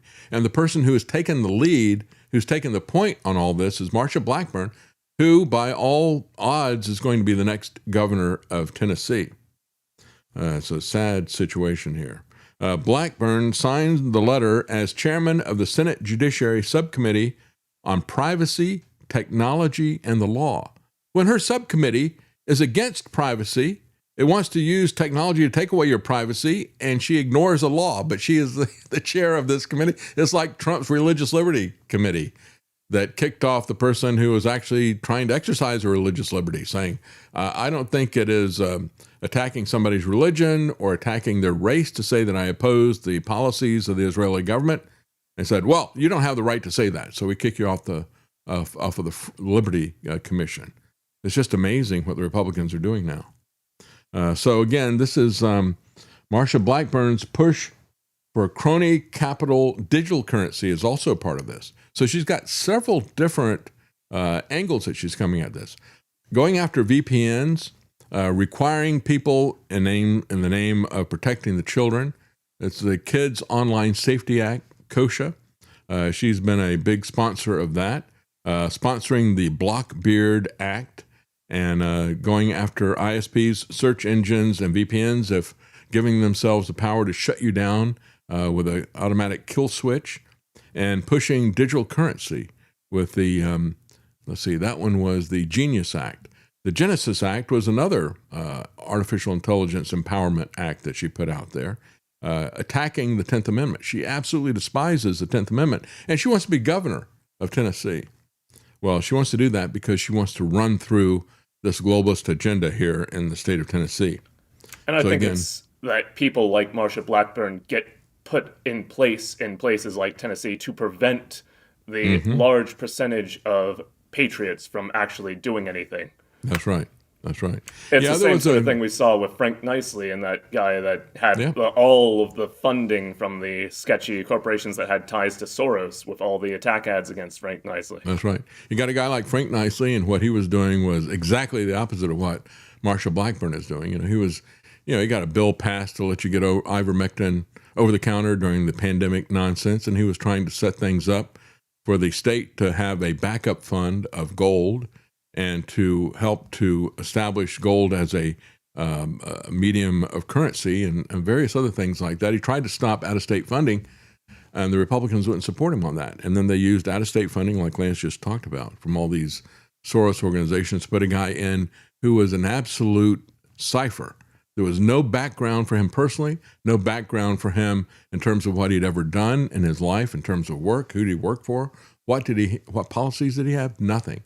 Instead, what he did was he spent massive amounts of money with what was essentially fake ads attacking Nicely, showing pictures of Nicely hanging out with Joe Biden. The same stuff they did with Thomas Massie, by the way, showing him the threesome with AOC and somebody else. Anyway, just putting together and that these was, pictures. Of course, an AI-generated thing they did with a picture of the three of them together. That's right. Yeah, they create this Photoshop or AI-generated stuff and use it to slander people. And they get away with it. It works because the American electorate is so uninformed about all the rest of this stuff. Well, I want to take a look at what is happening in the UK because it's exactly the same type of thing that we're seeing here. It's also happening in the UK. Stealth Patriot, I want to thank you for the tip. Thank you very much for that. I appreciate that. He said, at least Caesar invited peasants for their bread and circus gladiatorial events. We get less bread while they get more circuses. Yeah, that's right. It absolutely is the case. Well, when we look at what is happening in the UK, Keir Starmer has put in a massive bill to ban social media altogether. Well, not altogether, but to ban social media for anybody under the age of 16, with the exception of one very left-wing website. He's announced an intention to implement facial recognition and digital ID. How do we get Keir Starmer and Marsha Blackburn on the same page? Well, the same way that we got Emmanuel Macron and Justin Trudeau on the same page as Donald Trump during the pandemic, because they work for the globalist agenda. Starmer's announced that he's going to have facial recognition and digital ID for kids to access, for everybody to access social media, and then they will use that to ban it for kids that are 16 and under. It's going to start early next year. The ban will be enforced using face recognition software that everybody will have to clear, as well as digital ID. This is the dream that Marsha Blackburn has, and she's working on this. Now, it's going to include Facebook, Instagram, X, Snapchat, TikTok, and YouTube. What it will not include is Blue Sky, because Blue Sky leans left, and they want the kids on Blue Sky. Isn't that amazing? Blue Sky is not any cleaner than any of these others. I mean, you can see all kinds of garbage on any of these sites that are going to get in there, all kinds of political stuff as well, but they want to make sure they like the politics of Blue Sky, so they're not going to ban that for kids. I would wager that Blue Sky has a lot more pedophiles than these other ones, just to guess personally. Well, I mean, they're going to be pushing gender transition to them. Tell me that that's not grooming, gaslighting, and pedophilia. But that'll be okay. It's just the other places that they don't want the kids to be. In real-world settings, the accuracy of facial recognition in sporting venues ranges from 36% to 87%, depending on camera placement. But that's not the issue.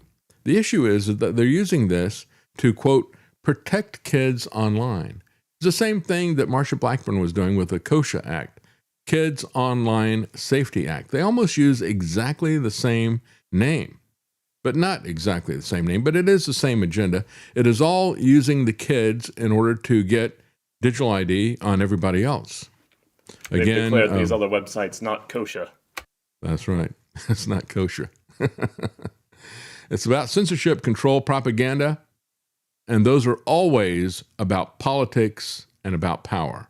They're not about protecting kids. And again, none of these people, even the people who are conservative Republicans who acknowledge that the vaccines are harmful, they won't stop the vaccines from being given to kids. They won't stop. As a matter of fact, you got RFK Jr., who just greenlit another $1.25 billion for more mRNA vaccines for kids and adults. It's absolutely disgusting what they're doing. And then they have the audacity to say they're going to try to protect the kids. Keir Starmer has been clear. We need to have a game changer to keep our children safe online. And what did Marsha Blackburn call it? The Kids Online Safety Act. Boy, isn't it amazing? You know, we got this radical leftist, we got this hardcore conservative, supposedly, and they are unified and pushing for a digital ID and shutting down the internet, using the internet for control, for propaganda, and to censor anybody who tries to get around that. We're going to take down your entire website just with a court order immediately. And of course, Keir Starmer is getting criticized in the UK for going even further than Australia. So here we have the leftists in Australia, we have the leftists in the UK, and we got Marsha Blackburn doing the same thing with Trump. Folks, you need to understand this left-right paradigm is there to control you. They don't have principles that are different. They just have different approaches to get to the same place. And so, as this article said, the government's going to go further than Australia. It's something of a horse race, isn't it? It's like they're racing each other to see who can get digital ID first. And it can come from the left or it can come from the right. But it really is a horse race. Well, I got the horse right here. His name is Paul Revere. That is, the globalists are coming. The globalists are coming. That's the true aspect of this. Well, again, if you think that it takes a village to raise a child, Marsha, you're no better than Hillary Clinton. We're going to take a quick break, and we'll be right back. Stay with us.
You're listening to The David Knight Show.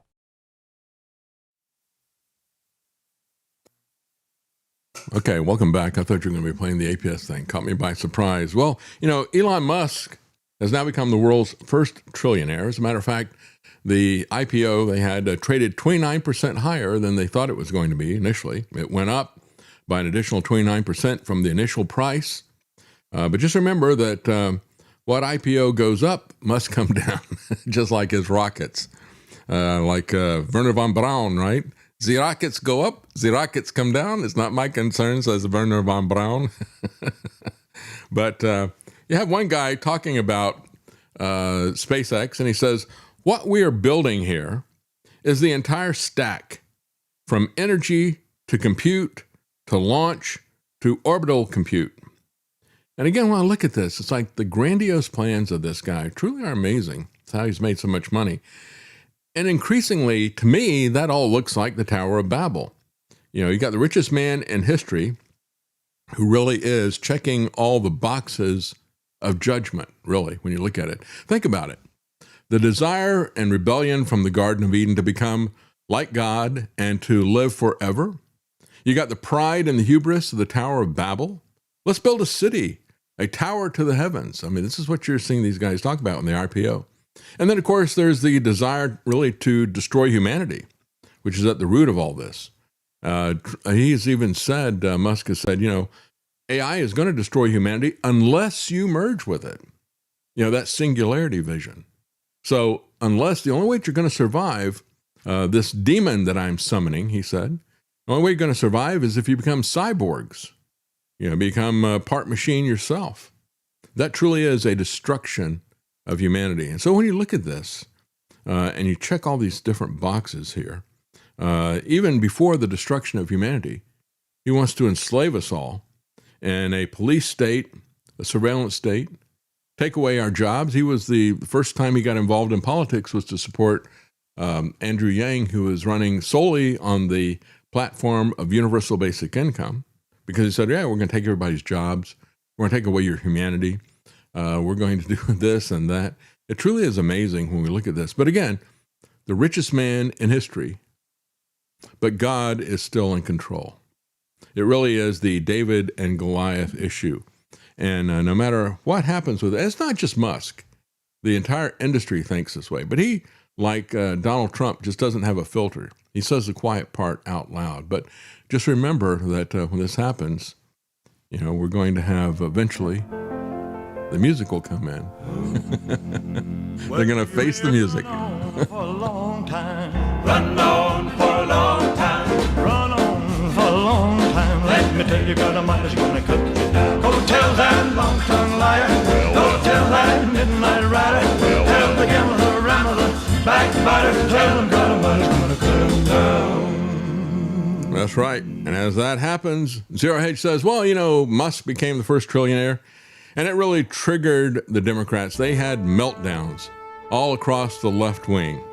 Well, while that is happening, the conservatives are cheering this obsessive concentration of power and wealth. I don't see anything to celebrate there. And I don't see anything to celebrate in terms of this pride, in terms of this attack on humanity to enslave us and to tell us you're going to merge with the machines or die. I don't see anything to cheer about that. Well, that's it for today's show. Thank you for joining us. Have a good day.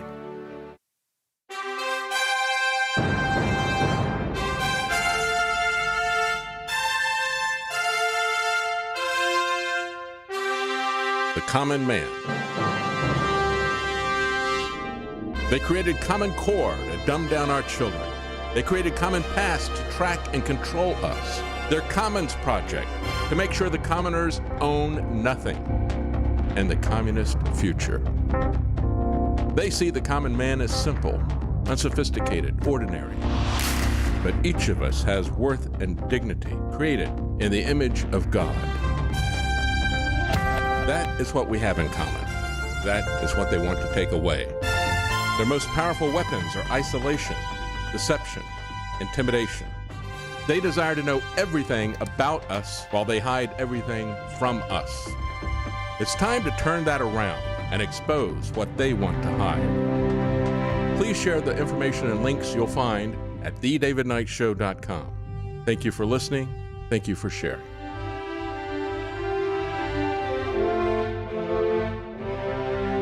If you can't support us financially, please keep us in your prayers. thedavidknightshow.com.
Using free speech to free minds. It's the David Knight Show.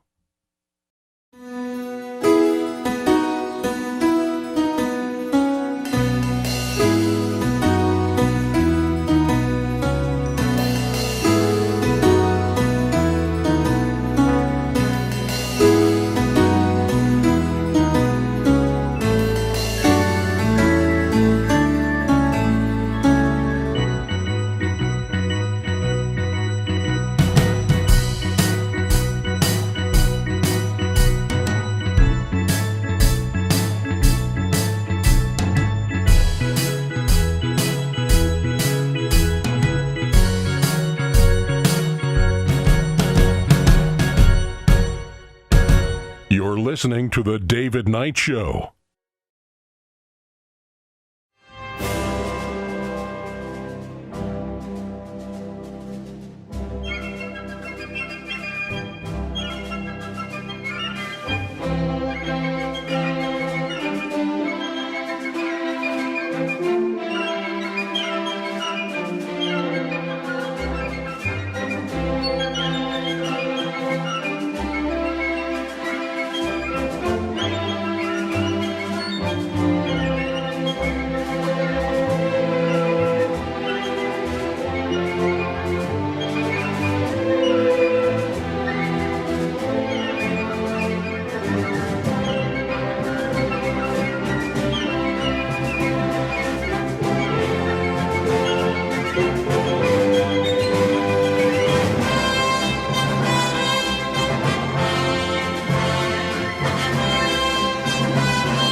it's your move.